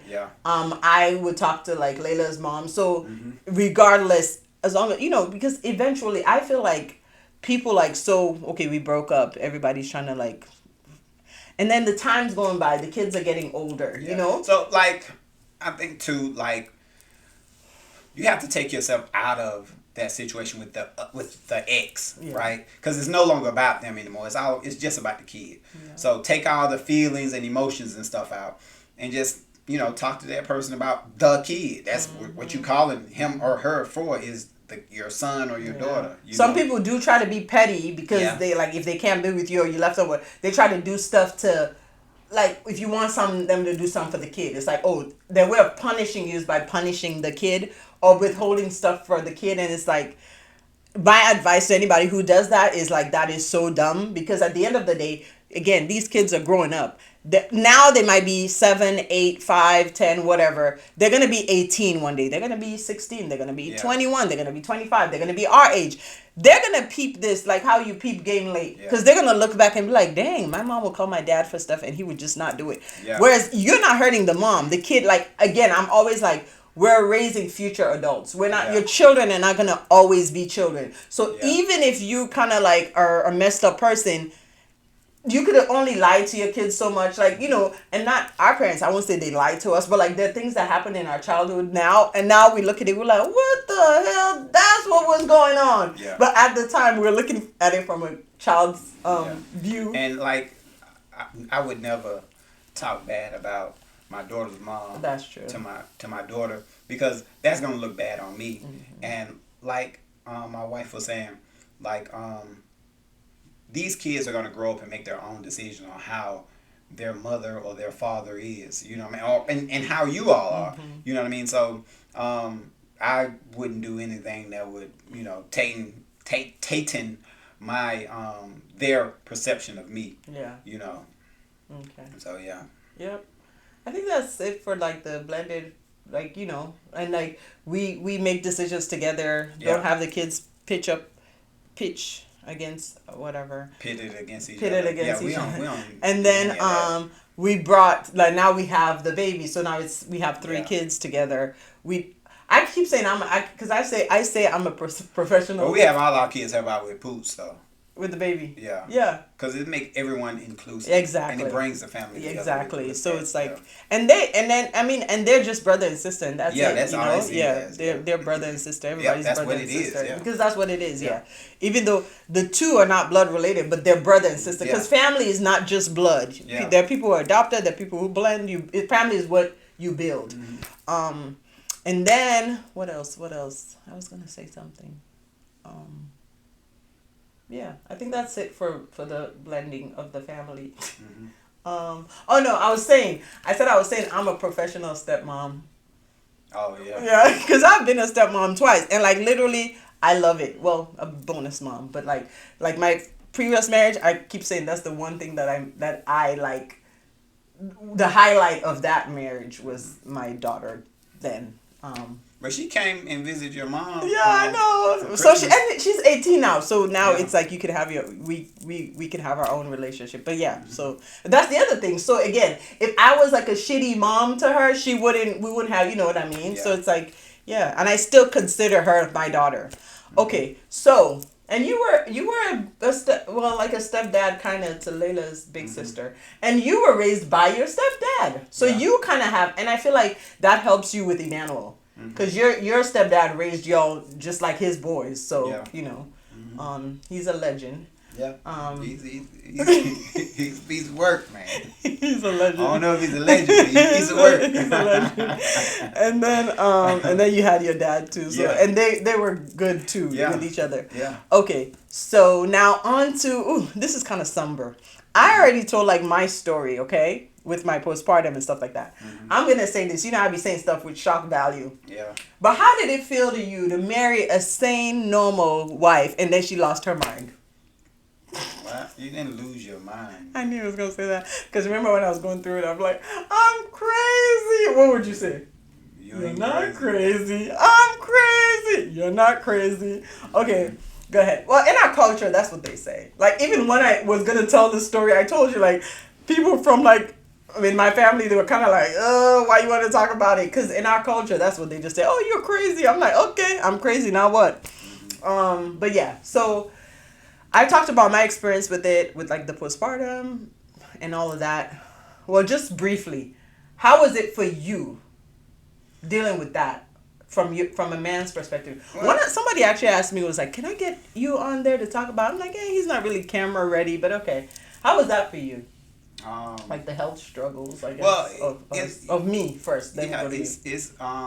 You're just in a helpless situation. You know what I'm saying? Because I wanted to help, but I didn't know how. You know what I'm saying? So I just did the best that I could being in that situation. And that was just to try to support you the best way that I could. Going to your, doctor's appointment, talk to the doctor about, because he prescribed you like, what, 3 or 4 different medications? Zoloft, and Xanax. Remember our system?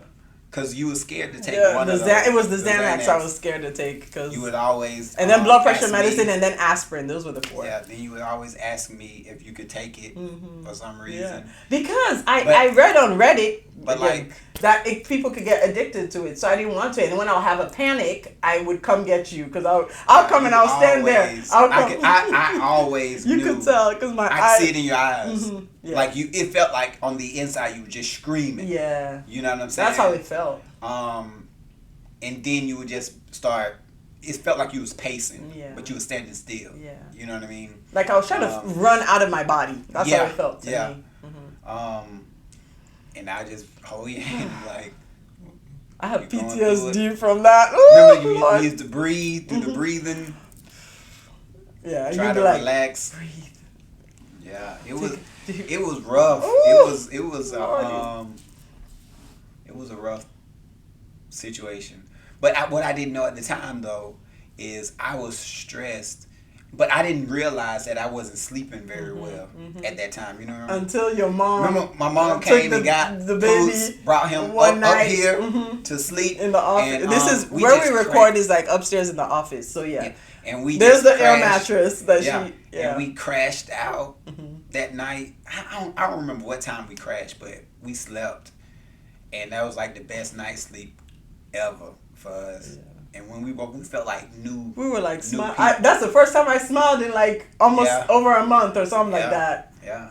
And then your mom was like, whoa. And because you worked up here, because she worked from home, you worked with her up here. I wasn't working at the time. And then whenever I'll just be downstairs and then come up and then go down and go outside. I was just all over the place. And then she was working with you, and I guess she would be trying to make conversation, because then she was using my desk and you were on your desk. And then that day you were just all chatty with her. She was like, whoa, what? Yeah, she made us realize that you were also going through it. Yeah. It was rough. Yeah. Okay. So that was and my. Then you have your counseling sessions. Was like twice a week. Yeah. Yeah. And then I had to go to group meetings for postpartum depression moms. Yep. And that was kind of like twice. Remember your walking buddy? Oh yeah. And I even met. Listen, man, it was wild. I haven't even seen her. She was going through. I met a lady in the neighborhood who was going through postpartum as well. And then there are things that put you at risk for postpartum depression, like if you have a difficult pregnancy, if you have other life stressors, if you have medical problems, if your baby was born early. Her baby was in the NICU for like 5 years, and that was her thing. And I just met this lady, but I think God be doing stuff, because it was so random. Remember, she was walking her baby. I crossed over to go talk to her. I started telling her I had postpartum depression. I've never met this lady in my life. And then she told me she did, and her baby had the little monitor, because the baby had stopped breathing in the NICU, and then so they sent her with the monitor home because she was having so much anxiety around it. I guess they were like, the only way we can get her out of this hospital is to send her with this thing. She's like, I put the pad under her to check if she's breathing. And the baby was breathing, but she needed that for her mental. And then me and her started going walking together. Wow. It seems like so long ago. Dang, it's almost like it's over a year. It's coming up on 2 years ago almost. Well, like a year and a half anyway. Yeah. Okay. It's about to be 2. Yeah. Okay. So that was my thing, and that's okay.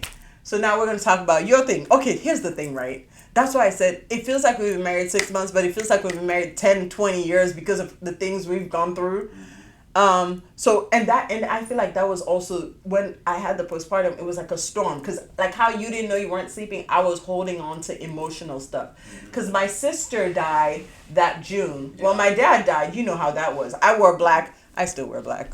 I still like he stays by me colored clothes, but like my wardrobe, half of it, well 3/4. I don't know. It's pretty bad. Pretty black. Black is good. Black is a very colorful color. Pretty, yeah. Yeah, black is. They said women who wear black live very colorful lives. Okay. Okay. If you're the Addams family. so that's why I was. Who was I for Halloween? But what's her name? Wednesday? Wednesday. I was Wednesday Addams. It didn't take me hard, obviously, to find a costume. But yeah, so when my dad died, I wore black for 5 years. So that's how long it took me to grieve that process. And then my sister died. Woo! I was going to talk about grief, but maybe when I come back from my high. When I cut off my hair. Remember I cut my hair because her funeral, I had a short cut. Yeah. I feel like you start spiraling and you don't realize it's happening. But when she died, literally 2 days before her funeral, that's when remember I went to the bathroom and I told you to do it for me and you didn't want to do it. I cut my hair off, and I think that's when I started like that, because like to this day I'm like, what the hell, like my sister died. It's wild to me. It's wild because I just thought we were gonna grow old together, so to think like your sister died, and like when things are heavy for me I kind of just not, So like my dad died 10 years ago. It took me like 5 years to accept that my dad died. I had them keep this man's things in his room. Like my brother, I told him I said, nobody touch his room. I was supposed to go to the funeral, and I canceled my ticket. Like, because I was like, I'm going to go see my dad dead? Oh, hell no. Took me 5 years to start wearing color. And then my sister died, and I was just like, oh, hell no. So I think that's when I started spiraling, like mentally, because that's such a big thing, loss, you know. But now I feel like now I know, like, okay, it's okay. Like when big things happen, you're gonna somehow your system, your soul, your spirit is gonna be cracked or hit or crumbled, you know. I don't want anything big again to happen, God, please. But I'm just saying that, and then we got pregnant like that end of that year. Then I started dealing with the hyperemesis, which is again it's a difficult pregnancy. Like I said, that's morning sicknesses, grandpa. That's like throwing up every day for like 5 or 6 times a day, not being able to work. It's just, you know. But thank God. Then in February, well, hold on. This dude right here, Mr. Man, had been having headaches ever since I met him. He told me that he had migraines. No, allergies. Okay, allergies, whichever. Popping Tylenol like they were Tic Tacs, because he has allergies. Okay. Oh, my allergies acting up. That's how you say it. My allergy with the southern accent. Man, my allergies been acting up. Popping Tylenol like Tic Tac, like evidence. Having headaches, you know. One day, so we got married, came here. He's gonna say, oh, came from work, pants scuffed up. I said, what happened to you? Oh, I fell in the parking lot. You what? In the parking lot? Oh, I fell in the park. How did you fall in the parking lot? I'm just walking. My legs gave away. I'm like, what the hell? He didn't tell me. Pants cuffed, dirty and torn. He fell trying to drag himself in the parking lot. I was just like, what the hell is going on? Yeah, that got me scared because, you know, I don't get sick. I don't get sick at all. So, okay, moving on from that. I'm like, oh, no. We need to make an appointment to see your doctor, right? Made an appointment. We couldn't get it with your doctor because she's a really good doctor. I'll be trying to get in with her. It's like a 5-month wait list. So we got in with her nurse practitioner, right? Went in to see the nurse practitioner. What type of work do you do? I do accounting. I'm telling you a story, and then you can join later. I do accounting. She said, oh, well, because you sit at the desk, you know, can you touch your, bend over, touch your knees, stretch, He was like, oh, it's tight right there. Oh, it's tight right there, right? Because you're tight. So you're tight and you work out. So advice to do yoga stretches, right? Okay. That happened. Went to work again, right? You're doing your yoga stretch. Okay, well, you sit at the desk. Do you get up and stretch around? Okay, yeah, no. Fell to work again, right? Yeah. And then we made another. I was like, oh, no. Okay, this ain't it, because you don't fell twice, right? I'm thinking, like, what the hell is going on? But the only thing you kept saying was that your legs gave away. So I'm thinking, okay, sounds like a nerve issue. So something's going on with your nerve. I'm thinking like something in his spine or something's going on with his nerve. So I'm like, okay, no, now we got to see his doctor. So we call. We have an appointment with your doctor, not the nurse practitioner at this point. You know, because she don't give us yoga stretches. I'm not to make it a nurse practitioner thing, because she didn't, whatever. So we're having an appointment with your doctor, right? It was for like the 15th or something like that. I don't know, like 2 weeks out. One day you're working from home. You're like, oh, boo, can you get me, what'd you say? I'm feeling nauseous. So that day, I remember it like yesterday. It was February 18th. I'm working from home. I woke up that morning, my head is just pounding me. Okay. But I didn't know about these headaches I didn't connect the headaches because, you know, he has allergies. Okay, yeah, go ahead. But my headache is just pounding. And I was like, man, I'm just going to go ahead and go upstairs and work through it. But that day, it just felt different because the headache wasn't going away. I woke up, took two Tylenols. It didn't work at all.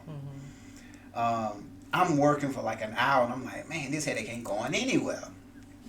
And then the crazy part, I start feeling sick to my stomach, and I start vomiting, and I would not stop vomiting. So whenever I would finish vomiting, I get up, go back to the computer, work for another hour, maybe 2, head still pounding, and I'm feeling sick again. And I'm running downstairs, throwing up in the bathroom. That's when I text you. Yeah. To You didn't say anything about the headache. You just told me my stomach is queasy. My Can stomach you get feeling me a little upset. Can you give me some Pepto-Bismol and bring me a ginger ale? Yeah. You didn't even tell me you were throwing up. You just said your stomach was being upset because you be withholding information.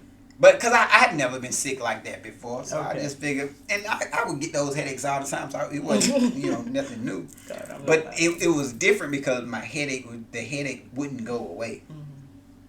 And I'm working, by this point, I'm back upstairs working for another 2 hours. But at this point, you had come home, you brought me the Pepto-Bismol and the ginger ale, and I take some Pepto-Bismol, and I'm sipping on the ginger ale. And you just happen to come upstairs.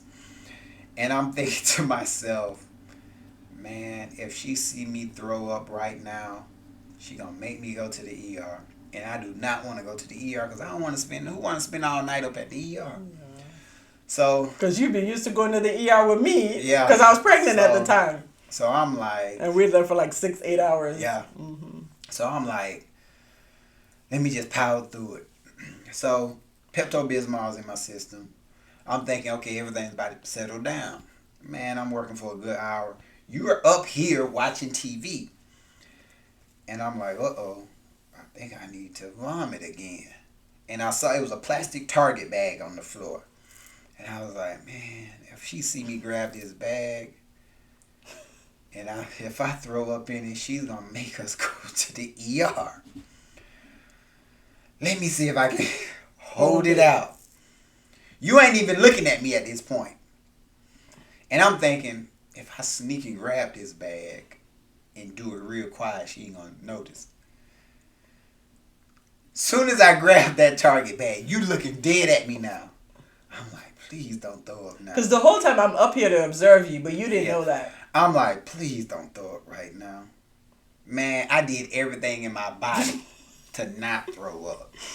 But I couldn't help it. My face was just down in that bag, just throwing up. And you on the phone, calling the doctor's office. I was like, man. And they was like, yeah, I think y'all need to go to the ER. Because I was trying to have you have a sooner appointment. Yeah. Yeah.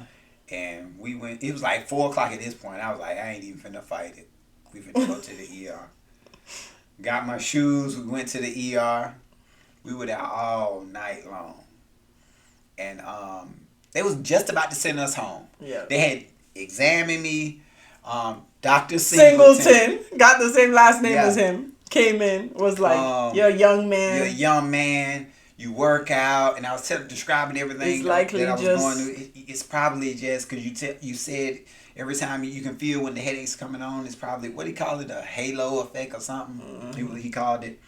And then you was like, you said at the last minute, well, why don't y'all do a CT scan before y'all send us home? He was like, yeah. Because I don't want him to have something like a brain tumor or anything. Yeah. And he was like, oh, yeah, we already got that order. Mm-hmm. So before y'all leave, we're going to do that. And once we get the results, we're going to send you home. Yeah. I have a 95% chance y'all finna go home. Yeah. Man, we did the CT scan. We sitting in there. Chatting. And at this point, it's like, what? 3:30. Mm-hmm. It's like 3:30, maybe 4 o'clock in the morning. Mm-hmm. You come in the room. We saw something on your CT scan. I got it. We gonna transfer. He said, before I say anything, he talked to me. Yeah. Stay calm. I'm gonna need you to stay calm because I'm about to say something. Mm-hmm. Here I go. My eyes. You literally eyes watering up, and he tells me that we saw something on the CT scan, and we're gonna transport you to Piedmont, Atlanta. Mm-hmm. And we already got the transporter coming. But it looks like we caught it in time. I don't want you gotta have this is the first time he said this. You gotta have brain surgery. But it looks like we caught it in time. That's why you've been falling down at work so much. And I looked, when he said you're gonna have brain surgery, it was like I was dreaming. He said I already talked to the brain surgeon. Yeah, I already talked to the brain surgeon. You're gonna have brain surgery. When he said brain surgery, I'm like, but I never been sick before. Everything just felt like a dream at that point. Yeah, it was like a blur. And I remember turning to you and telling you, hey, wait until like 7 o'clock in the morning to tell my mom about this, and calm down. Don't be crying when you tell her. Because, I was thinking like the worst news is always late at night, early in the morning. So I was like, don't call her, you know what I'm saying, right now to tell her something like this. Wait. And then, don't be crying on the phone with her when you do it. What happened when they took me in the hospital? When the transporter came and got me. What happened when you left and went in the parking lot? What did you do? I didn't call your mom. No. What did you do, though? Burst out crying and called my mom. Mm-hmm. And what did you do after you got the phone with your mom? You called my mom, right? No, I called your mom at 7, but I burst out crying. On the phone with her? Yeah. How am I not going to... Sir, I was crying the whole night. And then my mama just busted out crying. I don't even know how I made it home. No, your mom was actually pretty... Your mom was pretty calm, considering I'm the one who wasn't. She told me after she got off the phone. After she got off the phone, then she burst. Yeah, she started facing her house crying. I couldn't drive home, so I went to the parking lot. But my mom works night shift, and then I called my mom. She didn't pick up. I called again, and then I just started boohoo crying as I'm driving home. It was like, first of all, those people are evil. Cause how are you gonna send me home? No, they said you couldn't. Because I couldn't go to that. You had to come because the visiting hours was like at 7 to like 7 to 7. You was gonna come at 7. Yeah, yeah. But I'm like, they should just let me ride with you in the ambulance. But anyway, so I called my mom, boohoo crying, and then my mom was just like, "Oh, the devil is a liar. The devil is a liar." She started praying until I got home, and then. Oh God! I sat there and I saw them taking you in the ambulance. Did they put the sirens on? Nah. No, because it wasn't like urgent, but it was urgent. It wasn't an emergency. There you go. Because it was urgent enough for them to transfer you and call transportation even before coming. Because okay, so then we went from that to, I guess we could just say what it was and what happened after that. So they took you to Piedmont, Atlanta. Come to find out, it was a brain tumor. Yeah. Right. Yeah. And then they changed like 2 or 3 surgeons before they finalized on because of their specialty. Yeah, it was February 18th when I got diagnosed with the brain, when they saw the brain tumor. It was officially diagnosed the next day when the neurologist and everybody saw it and came up with a game plan of how they're gonna get it. Yeah. But I did not have surgery until February 23rd. You were supposed to have surgery February 22nd. Yeah. But the surgeon had a long surgery, and he would have been too tired to do your surgery because your surgery was almost 8 hours. Yeah, he had an emergency before my surgery that day. Yeah. So they pushed me back. Yeah. But I remember though, like when I was in the hospital though, and I kept telling you like, man, every time I would move my head, I would feel like dizzy. this. Yeah, I always got dizzy. I would get dizzy. So what you had was hydrocephalus, which is fluid buildup in the brain because of my brain to swell. Yes, swelling in the brain. And then some people would have what do they call that thing? Like literally people would die from it because they didn't know that they had like that, or they'll have brain damage. Yeah. So that's why he said they caught yours in time. So some of the symptoms you were having was because it was pressing on nerves and stuff, was when your legs will give out, the headaches.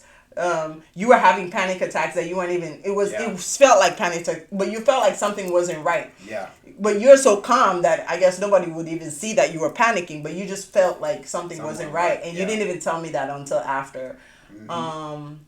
So then they did, so wait, what else happened? So that at first you're going to have this one, not to make it a race thing, but I don't remember his name, but like the black surgeon, but then his specialty wasn't really, because it was connected, like it was in your brain stem. Yeah. So your brain surgery needed to be done by a different, so it was good he handed it over. Like he handed it over and then someone else handed it over. Yeah. And you literally ended up with the best in the game with he has very big hands. I don't know how he was able to do your brain surgery. Yeah, but they have a machine. I know. That's one of the other doctors in the ER said that. I said, he did your surgery, Dr. McCracken. Dr. McCracken has really big hands. I'm like, this man thinks this is a comedy show. My man got a brain tumor. You're here joking. But anyway, so you ended up getting Dr. McCracken.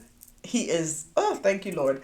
But Your surgery was like how much? 8 hours? I don't know. They said it was gonna be 4 or 5. It ended up being 8. Like, it was like the whole. You took his whole day case. So they went in from the back here. Because it was like in your brainstem, so like his incision is like right down here, and then after they did they removed the bone in my neck. Yeah, so he's an inch shorter. No, I'm not. He started off being 6 feet. Now he's I'm 5. 6 he's feet 5'11". 6 feet still. But what did I ask the Instead doctor? of having what? How many bones you have in your neck? Yeah, it's short of one bone. Yeah. But what did I ask the doctor when they said they were gonna remove one of the bones? Is he gonna be shorter? And they were like, no. I met the doctor. The surgeon was like, of all the questions this wife has, but it was now I feel like we're talking about it like less serious, but it was So imagine y'all are newlyweds. We had been married like 6 months. But but tell them like so the brain tumor was blocking my brain fluid, which was causing it to back up into my brain, which caused the CSF, the cerebral spinal fluid in the brain. So where it was like here occluding, so it wasn't draining down because it's supposed to drain up and down, and the tumor was just there. It was called an MP. Oh God, what type of tumor was it? Subempydium, whatever. Yeah. But at the time, the scariest part was, and you were so oblivious of that, because that was my biggest fear. We didn't know if it was cancerous. Yeah.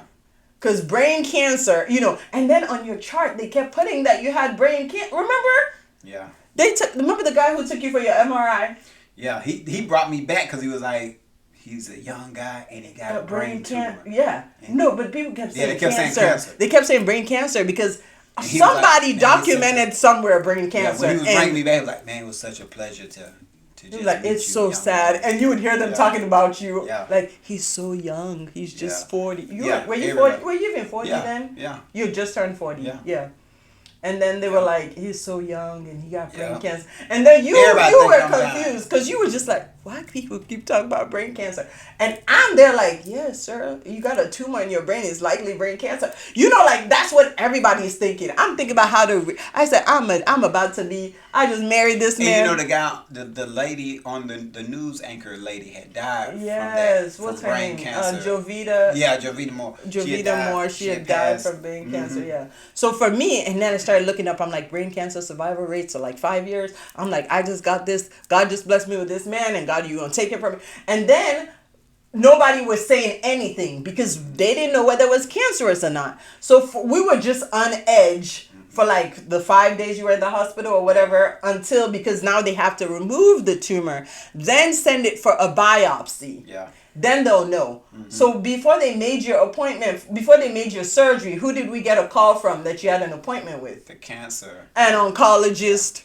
So they had, because they were trying to move things, so they already had you scheduled with an oncologist. Obviously, we already are saying it now that it did not end up being cancerous, but there was already an appointment for an oncologist. And then because they set it up, they called us. So we haven't even talked to anybody about it being cancerous. Everybody was just like talking about, well, let's do the surgery, then we go from there. The surgeon didn't know if he would be able to take everything because it was stuck to the brainstem. Yeah. So he's like, if we're not able to take everything out, you might need to get tubes. What was it?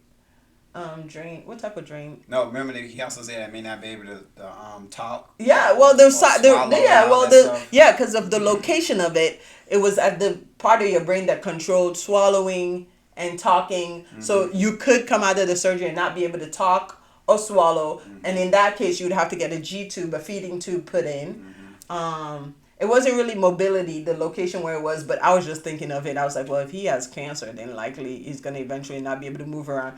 Man, how about I go online and start looking up how to... Man, my wife had already was starting to put dirt on me. Thinking I was dead. People who get, listen, because of trauma, people who've dealt with trauma, they say when stuff happens, you go into what are we going to do mode? You know what I mean? You're very okay, this is what we're doing.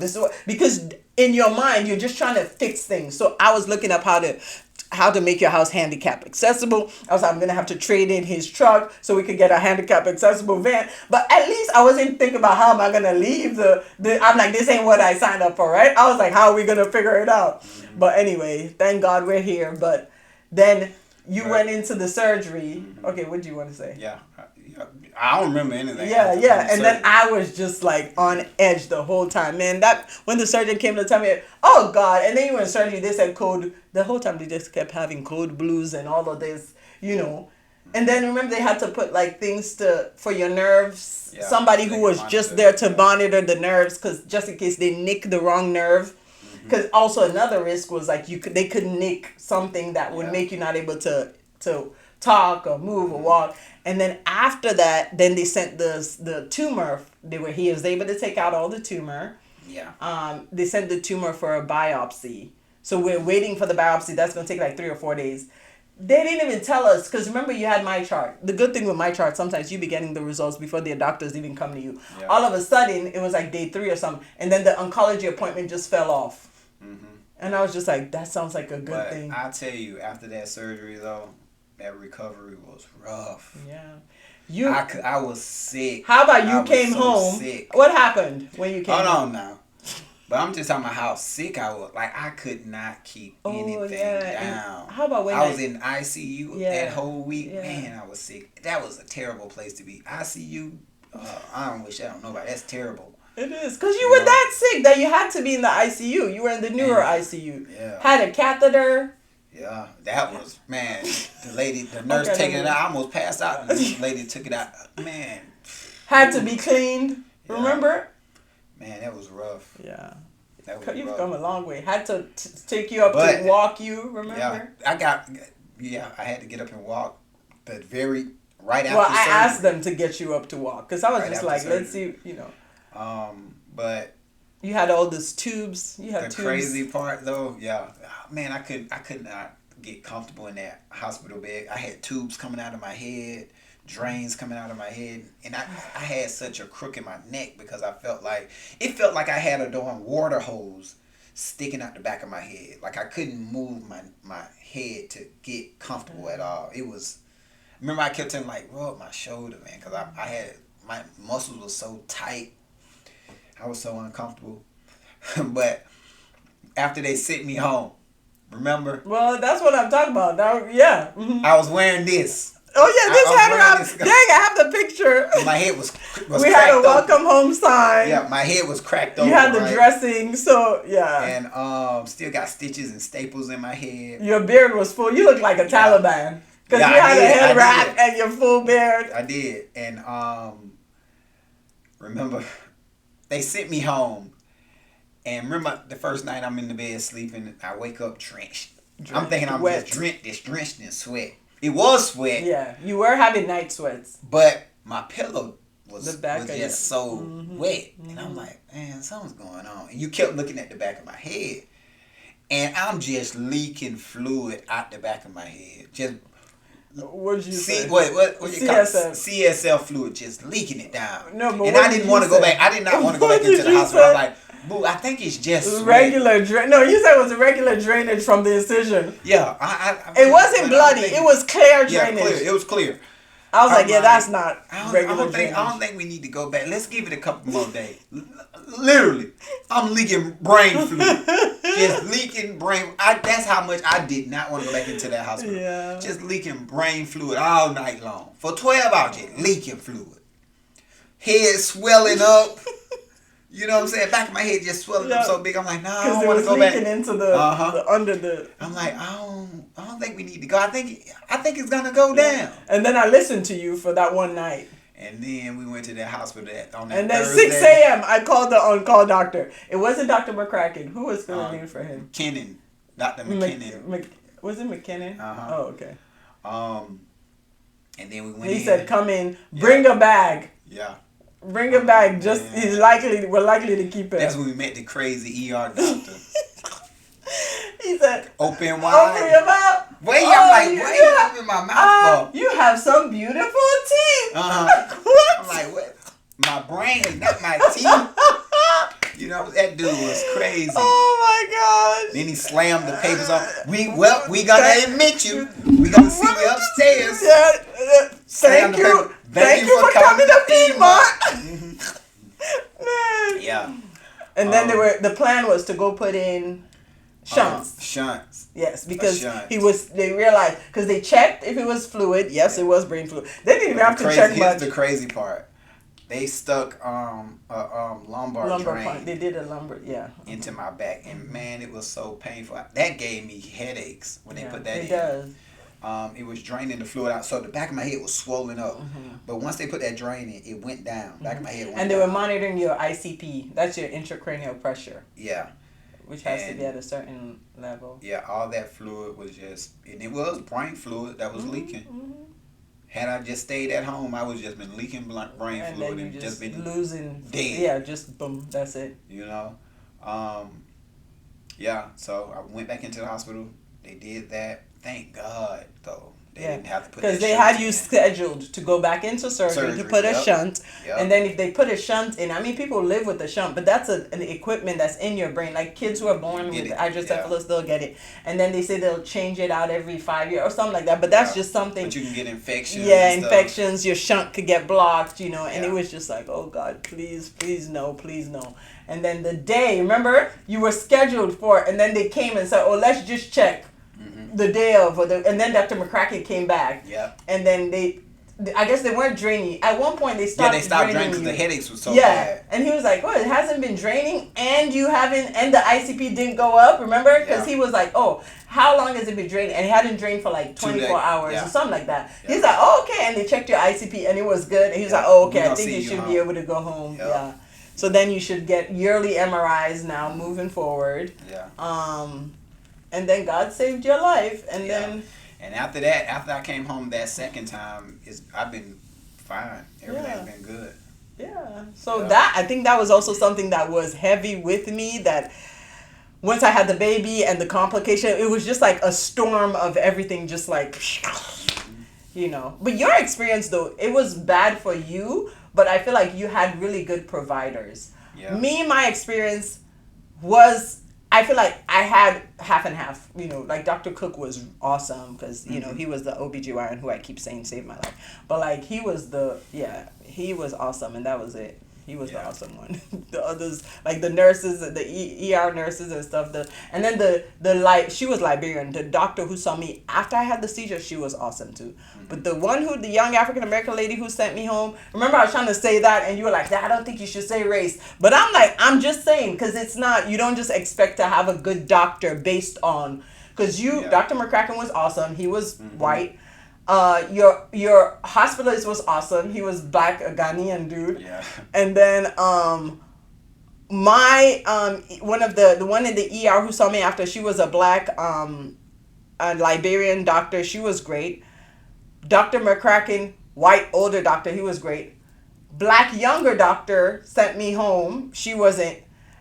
Older Asian doctor wasn't. He was dismissive. So I'm just saying, I feel like I don't go off of, I said that in one post in my Facebook. You don't have social media, so you won't see it. But I said that, like, you just go off of the provider. You don't go off of personal. You go off of personal, not just, oh, they're white, they're going to treat me good. Yeah. Or they're black, they're going to treat me good. No, that's not, you know, everybody's individual. But yeah, so I feel like for people who are, we've been together 5 years. I I don't know how many people deal with those type of health struggles, but I'm like, that was pretty heavy for us. Yeah. It did bring us closer, I think. Mm-hmm. We thank God for how far we've come. Yeah. I thank you for coming on for my hiatus episode. And then, you know, and then I feel like, well, people who listen or people who know me, don't, you know, I think most people thought you were African. People think you're African. You are at this point. African American. I know, true, right? African American. But how about you be? Tim be, okay, so like the church we go to, my mom's church, well now it's our church. But our church, my mom's friends, like the older ladies at the church, they'll come up to Tim and be like, hey, everybody. And then they'll be talking to him in Creole, telling him all this stuff like... The body fine. The body fine. What you say? Howdy body. Oh, the body fine. It done. That's it. What's it again? Mm-hmm. That's literally what he'll be doing, because the women will be talking, blah, blah, blah, blah, giving you messages for my mom. Here you go. Oh, okay. I'm like, Tim, you need to let these women know you're not from Sierra Leone, because they're out here telling whole conversations with you, giving you messages that you ain't gonna deliver. But then when you dress and you just blend in, so you just look like, I mean, you are African American, like you said. I am African American too, because I be thrown down. Who makes the best mac and cheese in your family now? Rock. Tim, who makes the best mac and cheese in your family? What you mean, Rock? Rock, boo. What do you mean? Rock make every time we have family functions. Who make it? So I don't make the best mac and cheese. Who make it? Who make the mac and cheese? He be trying to pass it off to me, but who makes the best mac and cheese? So between me and Rock, his is better than mine. You only make the macaroni and cheese when it's our immediate family. Who makes the best mac and cheese? Rock make it. Boo, Rock make it. You know that. Come on now. So it's not me? Rock make it. What they tell you? We're gonna cut this part out. What do they tell you? We're gonna cut this part out. Because we're gonna cut this part out. Don't I be thrown down with y'all's dishes? Your mashed potatoes.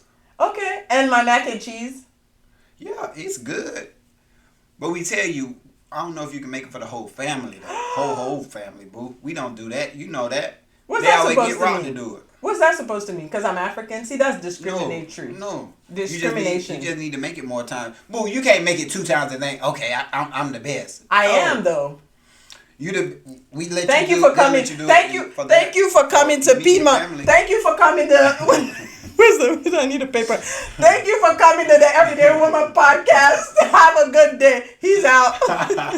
Okay. But for real though, thanks for coming. I think this was a good episode. Yeah, it was. This was a nice, fun episode. Thank you for coming. Thank you for watching this episode of the Everyday Woman podcast. So yeah, I hope the episode was helpful.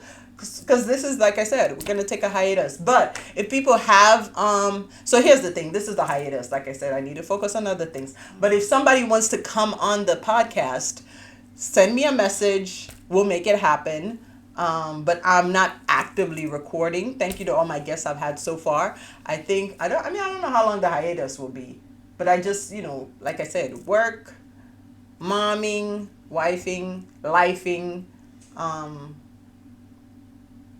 ventures that I want to dabble into, so I think there's enough episodes for people to catch up, because it's like there's episodes out there, the stories I've told. And if anybody has a story that they want to tell, reach out to the Everyday Woman podcast. But we will still be here, we'll be interviewing first ladies and stuff coming up. Oh, okay. Yeah, that's the goal now, boo. Like the prime minister of blah blah blah. She's a woman, a female. The podcast is for female, but like female issues, like in our stuff, whatever. Because that's why you didn't want to come on. Yeah, it's a woman podcast. No, because we're talking about something. Remember the thing I was saying about the school in Sierra Leone that didn't want people who wear a hijab to march. Oh yeah, yeah. No, it wasn't my school. That's not my school. I was going to go to the school, but I ended up going to a different school. Yeah. So that school. Oh, you ain't claiming the school now? No, I ain't claiming it. I didn't go there. Mm-hmm. But I was explaining to you that I was going to go to the school. Mm-hmm. Yeah. So that's why I guess I said something, because it would have been my school if I'd gone there, but I ended up going to a different school.